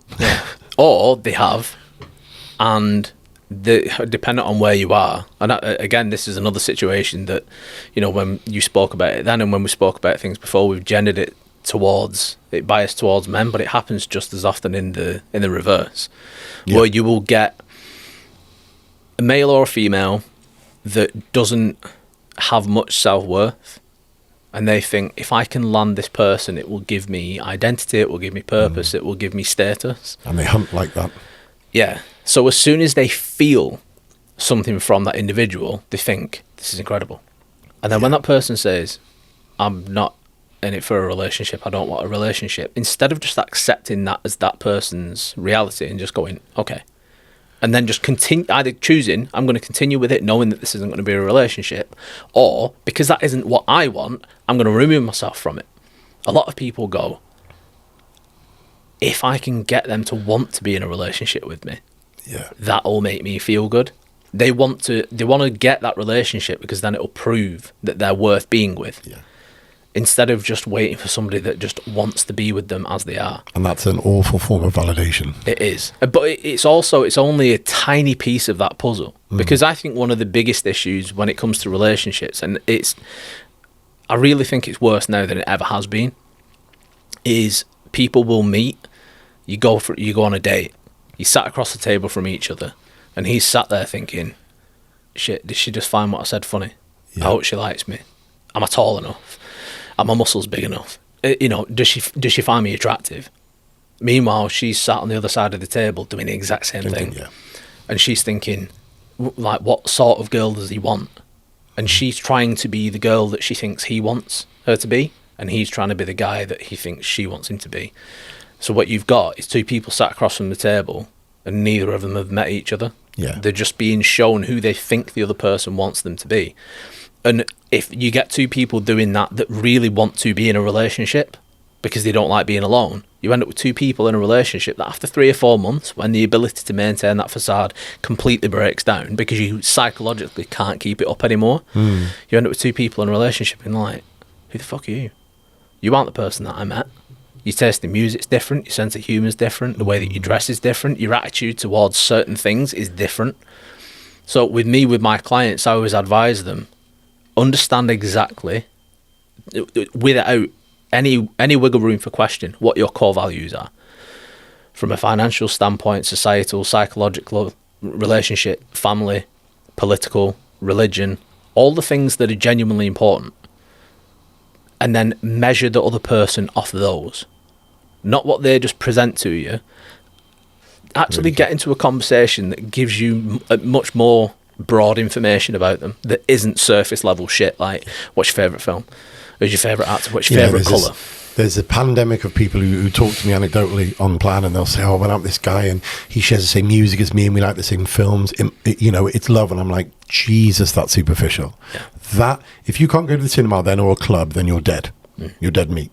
But do you find this also, and you may disagree, that I often tell friends, and it's something I don't know if my wife will remember when we started to talk about exes, I said, don't tell me a thing they did right or did wrong, because I'll morph into it. If you've never had flowers a day, you can only buy flowers every day. If you tell me they never let you go out with their mates, you're going out with your mates 3 times the first month, I will automatically chameleon myself into a completely false position. Yeah.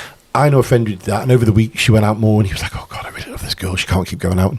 And he ended up becoming the most possessive arsehole. And I said, but if day one you'd have said, "I'm actually a little bit unsure about girls going out. My ex hurt me," she could have said, "No, that's me to a T. I'm leaving." Mm-hmm. But you falsely got into this, like you said, you're both completely false, and you've come together, and after a while, everyone becomes themselves. Yeah, and that you can't stop it.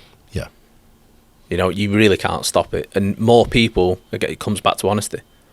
Just be willing to sit there and just be who you are. Yeah. And if you're the right person for them, great. If you're not, it doesn't matter. It doesn't matter that you're not the right person for them. You will be the right person for somebody else. Because if you're not the right person for them, there's no way that they could be the right person for you. Mm. But you get too many people that, they'll exist in this position of unrequited love. It's like you've convinced yourself that they're the right person for you. But if they don't love you back, if they don't automatically want to be around you and they don't feel that way for you, that right there is as much confirmation as you need that they are not the right person. Because the right person, you wouldn't feel like that around them. And do you think because, again, going back to the very start of the conversation, because people aren't authentic with themselves, they fear that rejection? Yeah. I mean, the genuine fear of rejection at the moment is ridiculous. Because what's going to happen? People pin so much to the response that they want that anything less than that is the worst thing that they could experience.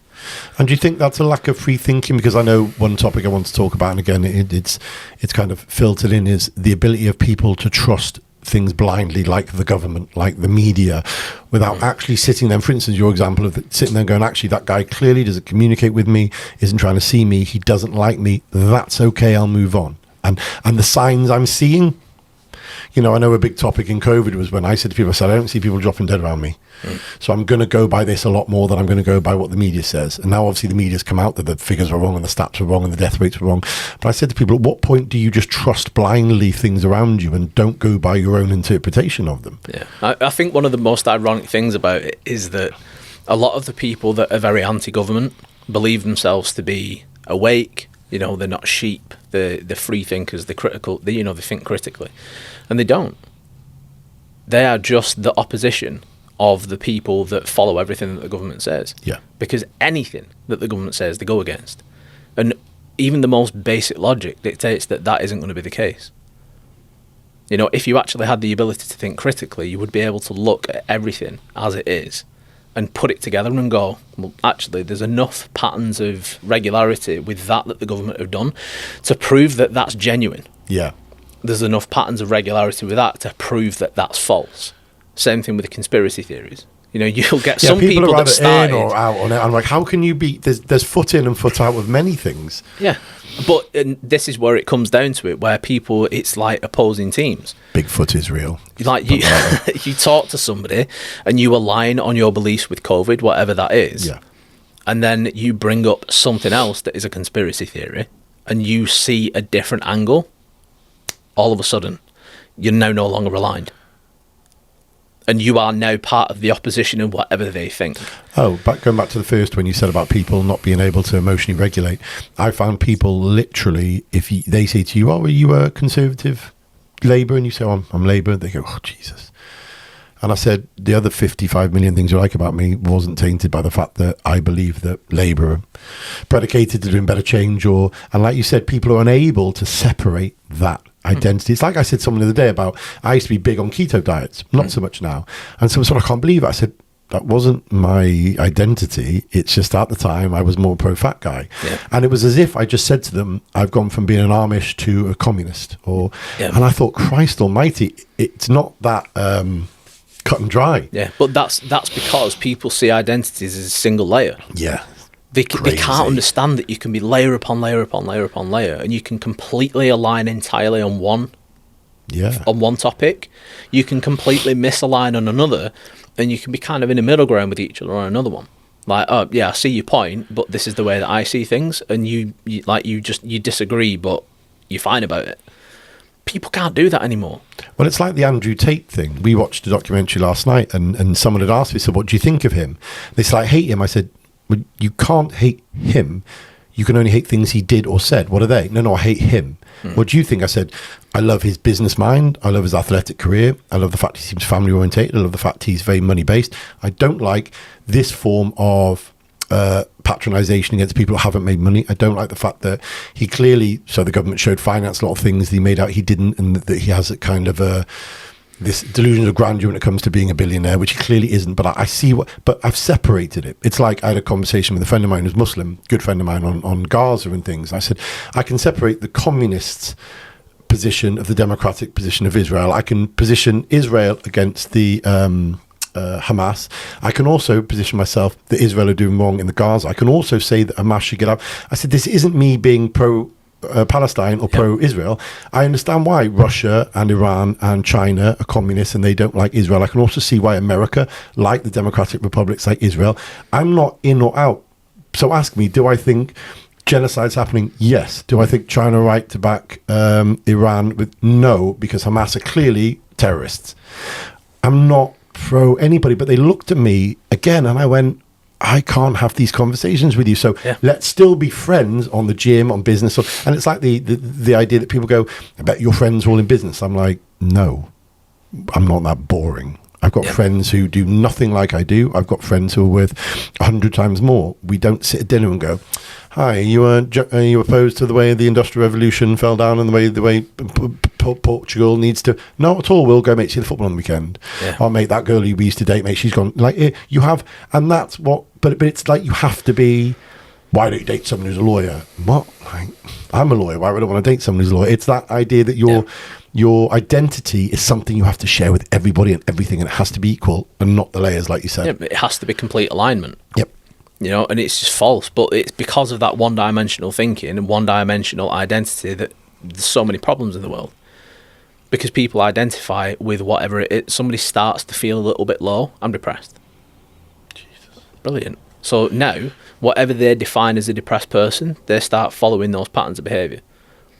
They then start searching for things online, and all of a sudden their feed, the accounts that they're following, and their explore page and their For You page on TikTok and things that pop up on Instagram and everything, validation. It's just quote pages of woe is me, my life's so hard, nobody else understands, come to us, we understand it. Like, right, brilliant, so let's get 100,000 depressed people that are all together so that you can continuously validate each other and make everything worse. And then somebody that comes along with the genuine intent of helping you move yourself away from your depression, everybody attacks you. Yeah. You don't understand, you've never been depressed.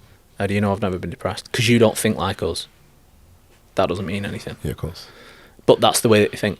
If you don't align exactly with the way that I think and feel about this topic, you haven't experienced what we have. Like, it doesn't work like that. Yeah. It's like the phrase, if you don't agree with this, you're part of the problem. Oh, what was that? What was that pertaining to? Oh, was it not Black Lives Matter, not abortions? What was it when, if you weren't with them, you were against them? We had a talk about it. It was recent, where basically if you didn't stand up and say, was it the Me Too movement?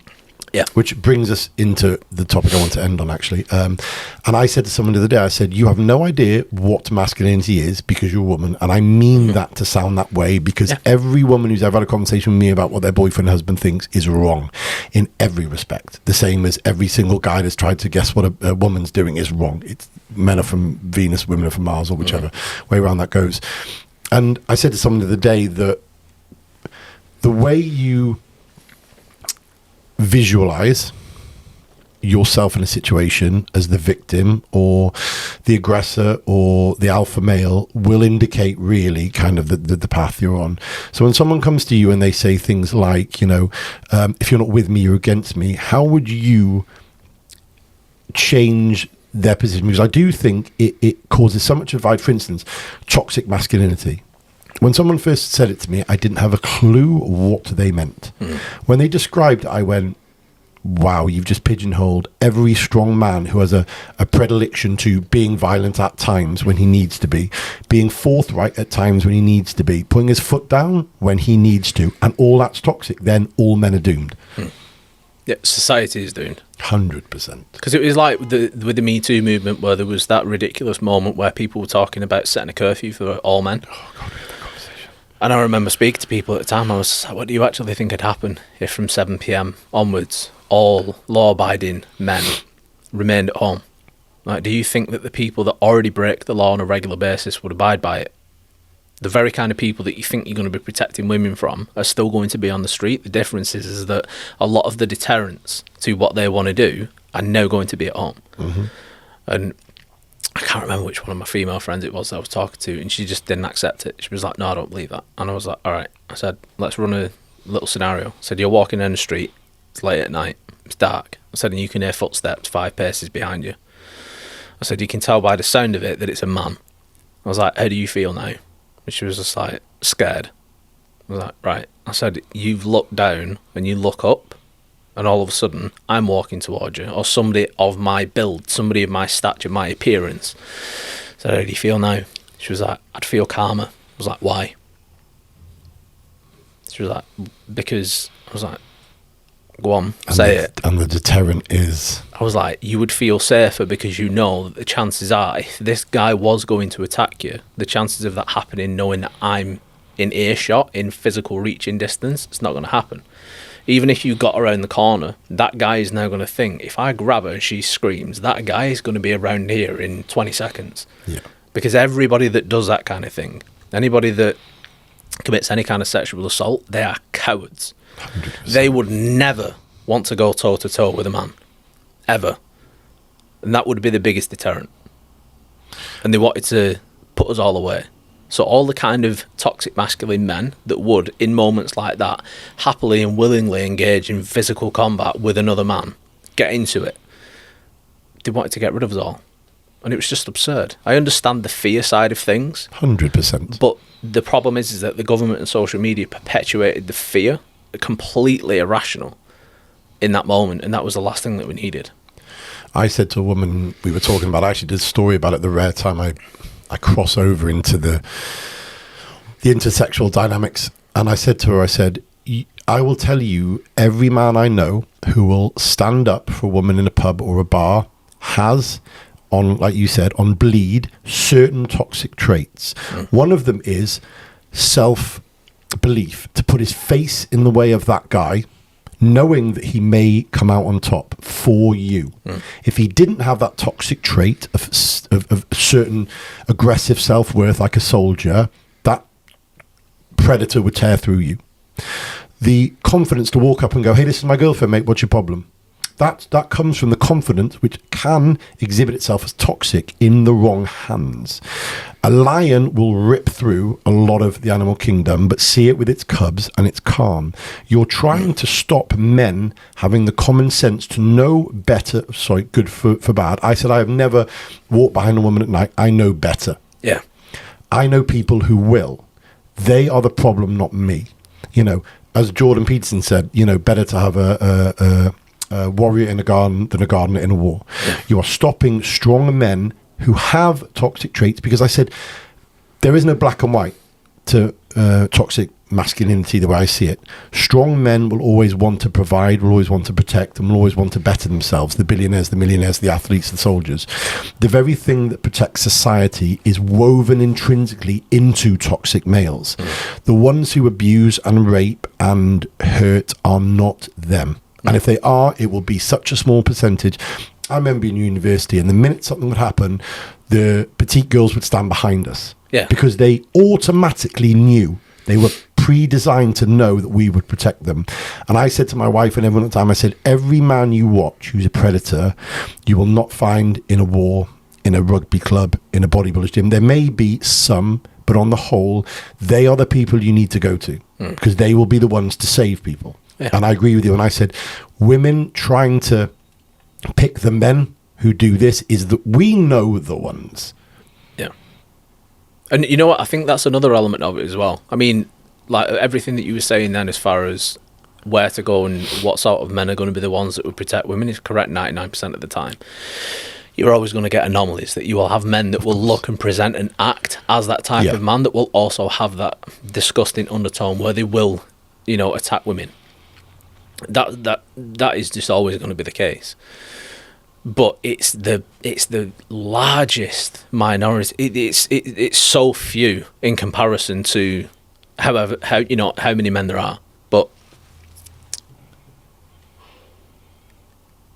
I think the way that is pushed at the moment, like I said, everything with segregation of everybody, that's just been another thing that has been used to misalign more and more and more people. And it's like I've been saying, if you align with somebody on one thing but you don't on another, then there's no alignment at all. Yeah, of course. And everything that's happened, and it feels like in the last 10 years, probably even longer, has been purposefully pushed for that.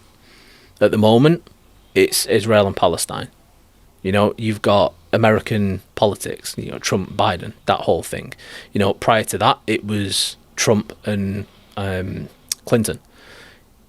Complete oppositions. You had Brexit, COVID, everything. Like, and even within COVID, you had little subsets. You had people that would mask and wouldn't mask.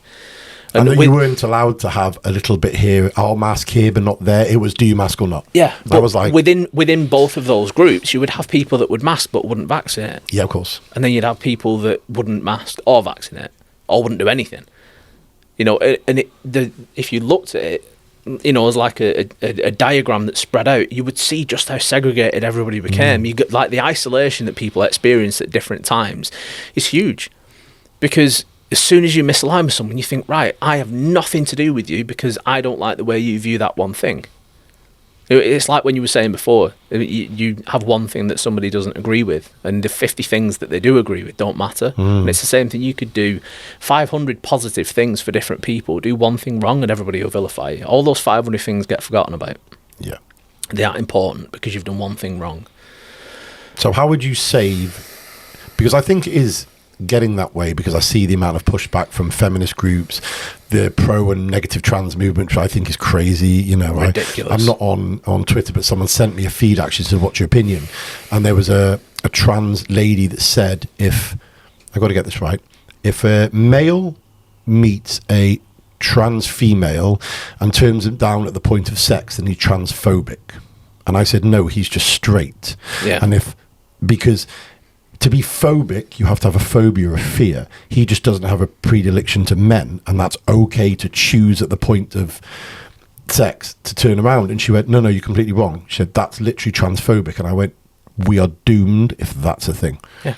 Because, like, how's that any different than if, you know, somebody that's gay cracks onto me? Yeah. And I say, sorry, I'm not gay. Am I homophobic? It's a sexual preference. So how do we then navigate that role of choice not being toxic or wrong? I honestly don't have the answer. I don't. Honestly don't. Because that's dealing with people that are so emotionally irrational that at present, I don't know how you navigate that. Because like to believe that makes you transphobic because you wouldn't slip. Where does the consent for the man in that situation go? Yeah. Why does his consent not matter? Why does his sexual preference no longer matter? I remember having a conversation with somebody on Instagram in comments, black woman from America, and whatever. It's quite a while ago. I can't remember what the main subject matter was, the actual post, but she and I were going back and forth, not arguing, just talking. And she said, because we kind of aligned quite a lot, and it was like a racially motivated post. And she said, I'm not attracted to white men. I would never date a white man. And I replied and said, there's absolutely nothing wrong with that. Yeah, preference. And she replied and was like, I can't believe you've just said that. Meaning, like, she couldn't believe that I'd just said that. And then she went on beyond that, saying that it was actually nice to speak to someone that was like, your preference is your preference and there's nothing wrong with that. But that's it. It doesn't matter what your preference is. There's nothing wrong with it. It's your preference. Yeah. It's up to you. But that's where, and I don't know what it is that you would apply the word toxicity to, that has led us to the point where other people's emotions dictate what you are and are not allowed to want. Yeah. You can't desire what you desire. Like I turn 38 in a month. Now my Beth is 27, so she's just shy of 11 years younger than me. If she and I broke up and I dated somebody that was 24, 25, people would have a problem with that because of the age difference. It's like what's his name? Leonardo DiCaprio. When he started dating that model, he was 22 or 21 or something, and he's in his 40s, late 40s. Everybody lost the shit. I was like, at what age do women become adults? Yeah. That they can choose for themselves? Because everybody thinks that it's his preference to just go for younger women, but what if it's her preference to go for multimillionaires that are A-list celebrities? Yeah. What if it's her preference to go for older guys? And in her catchment area, being a Victoria's Secret model, she sure has choice. Yeah. So she's purely, And she's capitalising on it. Yeah, 100%. And there's nothing wrong with that. And this is why I think, and again, the trans movement, the Andrew Tate movement, which I always link back to, because I said to someone when they said, again, when I said, no, I'm not pro or negative Andrew Tate, I'm pro things he does and negative. And they decided to side with the negative. Yeah. Well, I can't speak to you then. I went, that's ridiculous. Yeah. Just because, again, I understand that you don't have, your preference, if you met a trans female, would be no. If you were straight, again, that doesn't define everything I think of the trans movement. That's one isolated example when it's okay to be straight and have that preference. Yeah. And again, someone asked me the other day, where do you go with the toxic masculinity and the Me Too and the pro-choice and things? I said, I don't know, because everyone's got so interwoven with emotional instability that I sometimes get asked things and I go, God, I would have been so quick to answer it 10 years ago. And I don't want to go near it now. Yeah. And people fear it. People fear the backlash of the opinions and preferences. And I mean, for me, opinions is different, but preferences, that's something that shouldn't be touched by anybody. Because it's like what you were saying, if a trans female, and at the point of sex, the male says no, then he's transphobic. And what about a lesbian? Yeah, same. Yeah. Is she all of a sudden transphobic? And I think it's a much more, again, and I'm not saying woe is me as a male, but I do feel that if a female turned down a trans male, she'd be seen as preferential, a man as transphobic. If a woman, but I've been grabbed in many nightclub, my arms all the time. Look at your arms. If I grabbed a boob, I'd be smashed out the club and arrested. The woman was laughed at. Oh, look at the big guy feeling all precious. And I have said to a lot of people, these movements will never be as just and as 50-50 if men are not allowed to voice our opinion on things which affect us. Yeah. But again, it's because as soon as the man's perspective is raised, the woman's is immediately put in front. Yeah. And for some reason lowered. I'm like, just because I have an opinion on something doesn't invalidate your opinion. It just means we're different. Yeah. And if it's a female topic, then a man's opinion doesn't matter. Whereas when it's reversed, that isn't the case. Which is, again, strange. And I think society, the demise of it is where people, and this is why I think people like Andrew Tate have capitalized, because they've used their position to be divisive, to grab the larger audience, to grab the men who are not listened to, not DM'd, not seen, not looked at twice, and there's a lot of them. And I think when women fail to acknowledge that some men have it hard, the Andrew Tates will keep rising, because they are the antidote to the single male, low income, low social status. Those people latch on to people like him because whatever toxicity he has, they don't care about. Whereas people like you or I will go, mate, that's a bit of a bell end point of view. I like your cars and your business is good, but don't talk horse shit, because we can afford to move away and go, don't care about you. Someone said to me, but I had dinner with Andrew Tate. I went, yeah, but I couldn't be friends with him because he offers nothing to me. And I wouldn't care if he liked me or not. But I know lots of people that go, Tate to the top G. I'm like, there's plenty of people to look up to. Yeah. But probably not, because they've all been bullied away. I remember Henry Cavill spoke about the Me Too movement. He said, I like a flirt. And one of his girlfriends literally rejected him 4 times. And he said there was nothing wrong with me pursuing her, because on the 5th time she said, well, I rejected you to see if you were serious because you're Henry Cavill. Yeah. He said, but if you went via the Me Too movement ad verbatim, the first time she said no, he had to have walked off. Yeah. And he said, I'm not, and he went out and said, I'm not doing it because context matters. And if it doesn't matter, then we're all doomed. Yeah. And you know what? It's surprising how little women actually understand of the male's perspective.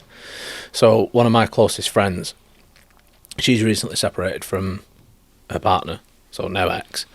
And she said, why does nobody ever like crack on to me? Nobody ever flirts with me. Nobody ever like, speaks to me and like has a bit of banter. And I said to her, I was just like, you don't realise how difficult it is for men to navigate when, how, who, and, in which situations they can approach a woman and speak to them with any kind of intention. She went, really? I was like, yes, really. I mean, and like the friend in question, Kelsey, she's a beautiful girl, looks after herself, looks great, kind of girl that lots of guys would want to go and crack onto. I said, you have no idea how dangerous it feels. And that's the right word. Yeah. It feels dangerous because you've seen it yourself on social media. A guy looks over at a girl when she's recording herself training, and then the next thing he's being dragged all over social media. And the only person that comes to the rescue is Joey Swall.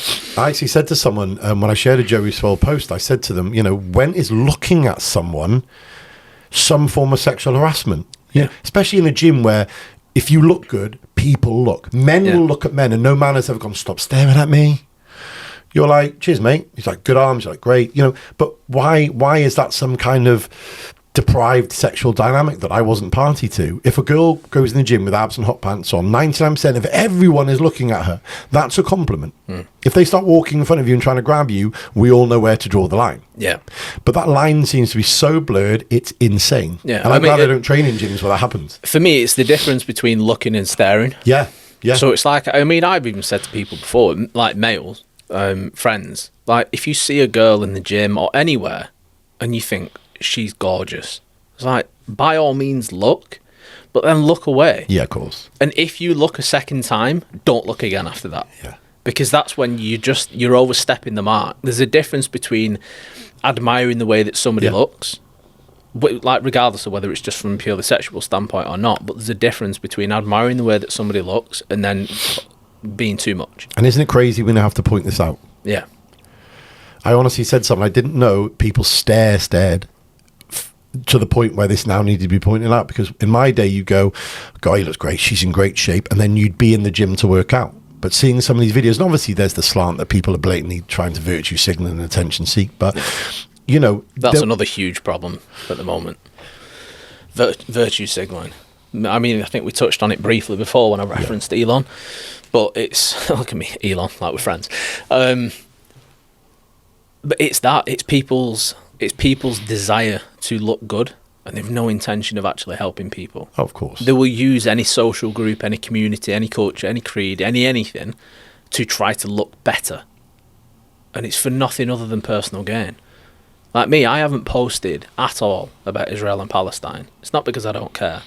And to be perfectly honest, the only people that I do care about on both sides are the innocent people that have ended up getting killed as a result of it. Yeah. I don't give a shit about the Israeli government. I don't care about the Palestinian government. I don't care about Hamas. And I'm not getting involved, and I haven't shared about it. I think things, and I feel things, but I'm not going to talk about it. Because there's too many things to care about everything. But that's the way that things are measured now. Yeah. Somebody would say to me at some point, why have you not posted anything about that? Do you not care? Like, yeah, but you're allowed to care in your own head. You don't have to share it. It's like we do a lot of it, but I say this to people when they share Just Givings, and I said, I've seen you promoting all these Just Givings. I've never seen you just give. Your name is never on the form. I see you talk about Black Lives Matter. I never see you at a demo. I see you talk about the socio-economic states of people. I never see you doing any self-growth, or I never see you investing back in the community or giving to charity or going to a homeless shelter. I see you saying a lot but doing jack shit. Yeah, and it doesn't mean anything. 100%. What you say means nothing. So one thing that I actually got, and I've had it every year, Men's Mental Health Month comes around, and I will always be questioned by a few people, why have you not posted anything about it? I'm like, I spend every day of the year helping men with their mental health. I don't need to post about it. Yeah. I don't need to virtue signal. I don't need to make some big effort to make you believe through my stories or through my social media that I care about men's mental health, because I know I do, because I do 1,000% more than the vast majority of people. That's why I don't post about it. It's like when you see the body positivity movement and people go, why don't you share bodies are beautiful? I'm like, I'm the fucker trying to stop them killing themselves. Yeah. I don't need to. I'm doing the lion's share of the work. Yeah. You're just sharing some. And I remember sharing, I think you liked it, a few people comment on when those 4 influencers passed. Yeah. And I said, could see it coming, trying to stop it coming, don't need to post about it. I'm not negative. My whole job is, in fact, saving people like that. But you sharing it does jack shit. Try stopping your mate doing what they're doing to themselves, having a tough conversation, being honest, not enabling them. That will help the body positivity movement no end. Yeah, because the whole body positivity thing is a nonsense, to be perfectly honest. Like, yeah, be positive about yourself and work to like the way that you look for real, but don't do something that's purposely unhealthy just to try to oppose other people's beliefs. Or the, I know you hate them as well, the in-shape model fitfluencer who tries to make themselves look fat. Bodies that look like this also really? Look like this. Fuck off, mate. I can turn the light out and you can't see anything too. Yeah. It's amazing how that works. Yeah. Like, and they make themselves contorted into the worst positions. And they go, this is how I look at the angle. I'm like, you're never in that fucking position. Yeah. Ever. Stop it. Yeah, you stood like a quaver to try and get a couple of skin folds on your side. That's not fat. Like... Yeah. Behave yourself. Stop pushing your stomach out. That's not your uterus. And I hate that as much as I hate the body positivity that promotes obesity. Mm-hmm. Because a fit, young, attractive girl doing that, or male, it's nothing but disrespectful to people that are actually overweight and obese. It is. And I loathe it. There's no empathy there. It pisses me off to that point. There's none at all. But that's the same thing. There's no empathy for people that promote it as well. Healthy at any size. It's a myth. You will get some people whose health markers will be within range when they are overweight or maybe even obese. They are an absolute anomaly. 100%. And those health markers won't remain like that for their entire life. And that's just a fact. Scientific fact. Yeah. If they maintain that weight for long enough, their health will decline, and it will decline faster than somebody else that is actually of a healthy weight, body mass, etc. You only have to look at the amount of cancers and predilections to cancers when you're obese. Do you remember when the body positivity movement was at its peak and that billboard advert came up and it was talking about how obesity is the leading cause of cancer? Yes, yeah. 100%. Even more so than smoking. Yeah, it is. The backlash was data. Ridiculous. It was ridiculous. Facts it was like, over feelings, everybody.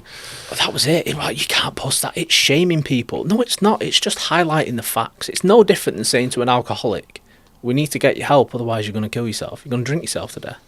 But people have come to me who are obese and they say, I'm unaware of the health implications. I say, I'm not trying to scare you, but let me teach you about chronic heart disease. Let me talk to you about inflammation, diabetes, the problem with your sight, then the fact that diabetics don't live as long because of high triglycerides, etc., etc. And they message and they say, Jesus Christ. I'm like, I'm helping you not die young. Yeah. If that comes across as shaming, then you're fucking nuts, because I'm the one who's actually going to help you get out of this shitstorm.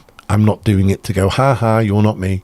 And that's the way it's positioned, that you can't be anti-body positivity and obesity because you have a problem with them. I'm like, no, I just don't want them to die because of your bullshit rhetoric.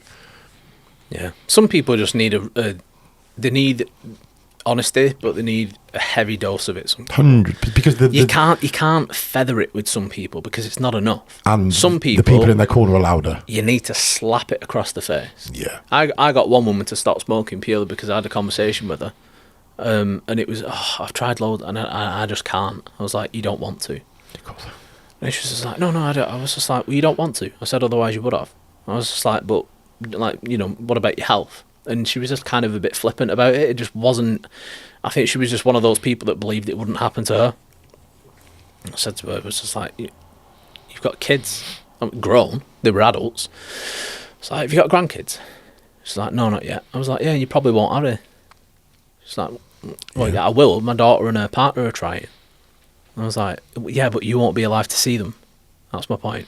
I was like, carry on smoking and you'll die of cancer. You'll kill yourself in one way or another. I said, so your grandkids will be born and they won't get to play with grandma. I said, they'll just have to be told about her by the granddad and by the mum, by the dad, and shown pictures. I said, you will just be a memory. And I said to people, 1 in 2.2 people. You could see it on her face. You could tell that I'd literally just reached into a chest and pulled the heart out. But isn't what you're doing the largest form of care? It stopped us possible? smoking. Yep. That I was the first person that had just gone, right, you've just given me your bullshit and I'm going to rub it in your fucking face. Yep. Don't talk shit. And it worked. Was it harsh? Yeah. Did she cry? Yeah. Did I care? No, because it worked. So mission accomplished. This is a struggle I have with my team, and I say to people, I'm like, I don't have the bad habits you have. I don't have the problems you have. I don't have the chaos you have. What I'm trying to do is to remove that from your life. If you hate me for that, then you're in the wrong place. So to end, because we've covered a lot of topics, we started on enabling. We've talked about personal responsibility. What would you say is not necessarily the antidote to the way people feel and the fact that I think a lot of people are lost, and we've covered many topics where they're lost, whether it be having to be hot or cold on a topic, whether it would be identifying as one thing, whether it be bleeding different parts of their social infrastructure in and taking all in. What would you say is the greatest, not necessarily the greatest, what do you think is one or two things people can do right now to improve their mental health and accountability? Apart from coming to you, the Honest Life Coach. Well, you know what? Funnily, with you using the word antidote, then one of my favourite sayings is, "When emotion is the poison, logic is the antidote." I love it too. And being logical is one of the best things that people could do, and it is a skill, and it is something that needs to be worked on to acquire. But once you actually acquire it, you will realise just how valuable it is. The ability to override the emotional part of your brain with the logical part of your brain, just by processing what's happening in the moment instead of just reacting and then regretting it after the fact.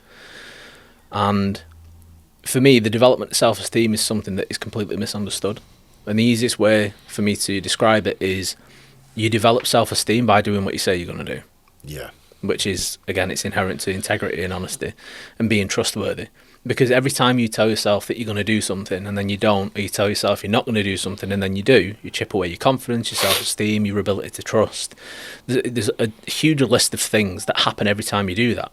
And every time you do it, it's having a negative impact. And people do it over and over and over again every single day. One of the statuses that hits hard, or I get the most blowback and DMs, is when I say to people, I say, you let yourself down in a myriad of ways every day. Why are you so bitter that other people let you down when you let yourself down? Yeah. How can you ask from others what you do not do for yourself? Yeah. So the way I phrase it, I say to people, you have to be willing to give every liberty and freedom to everybody else that you want for yourself. Just completely smashed mine, completely. I love yours. So yeah, it's true, yeah. If you want to hold other people accountable for the things that they do wrong, hold yourself accountable. Yeah. And if you're not willing to hold yourself accountable, you don't have the right to hold other people accountable. Completely. Somebody else has lied to you. Have you lied to yourself? Yeah, well, tough shit. They're learning from your example. You've shown them that you lie to yourself all the time, and you inadvertently lie to other people. So why should they not lie to you? If you want other people to trust you, be trustworthy. If you want other people to stop lying to you, stop lying to other people and yourself. And I always say to people, the way people treat you is often an indication of how they see you treat yourself. Yeah. You don't, and sorry to swear, my dad used to tell me anecdotal stuff about clients of his and people. And I'd say, just organically, I bet no one messes with him. I bet no one's late for him. And he'd say, I know, because he exudes that he's not late for them, that he won't let them down. And I agree with you completely. I think that, and the way you phrased it is perfect. I think people need to work inwards on making that house secure before they ask other people to come build with them. Because like you said about relationships especially, and I find this with health and fitness, they don't ask enough for themselves and they don't do enough for themselves, and then they worry about the chaos around them. And it's like I say to people, they say, who are you going to vote for? Conservative, Labour? I said, none of them will matter. I'll do what I do for myself and my family, and then I'll look outwards. But you're looking outwards at what Labour and Conservative without doing any self-growth. Yeah. And it's not that way. Yeah, if you've not got your own life in order, and if you can't honestly say, I'm going to do that tomorrow, and know that it's going to get done, who you vote for doesn't matter. 100%. It won't impact you at all. At all. Well, thank you for coming. It has been as insightful as I thought. I could have gone on It's been a for pleasure. hours and hours and hours. I hope people get a lot from this. And like I said, you can follow Andrew on... are you the same Twitter as your Instagram and Honest Life Coach? Not on Twitter. I'm just on TikTok and Instagram. TikTok, that's what I call. It's called TikTok. I'm too old. And I follow your TikTok. Is your TikTok on Honest Life Coach as well? The Honest Life Coach, yeah. The Honest Life Coach, great. And I will link it in the bio for anyone. Thank you for coming. I think we've put the world to rights well and truly. I hope so. Thank you very much. Thank you.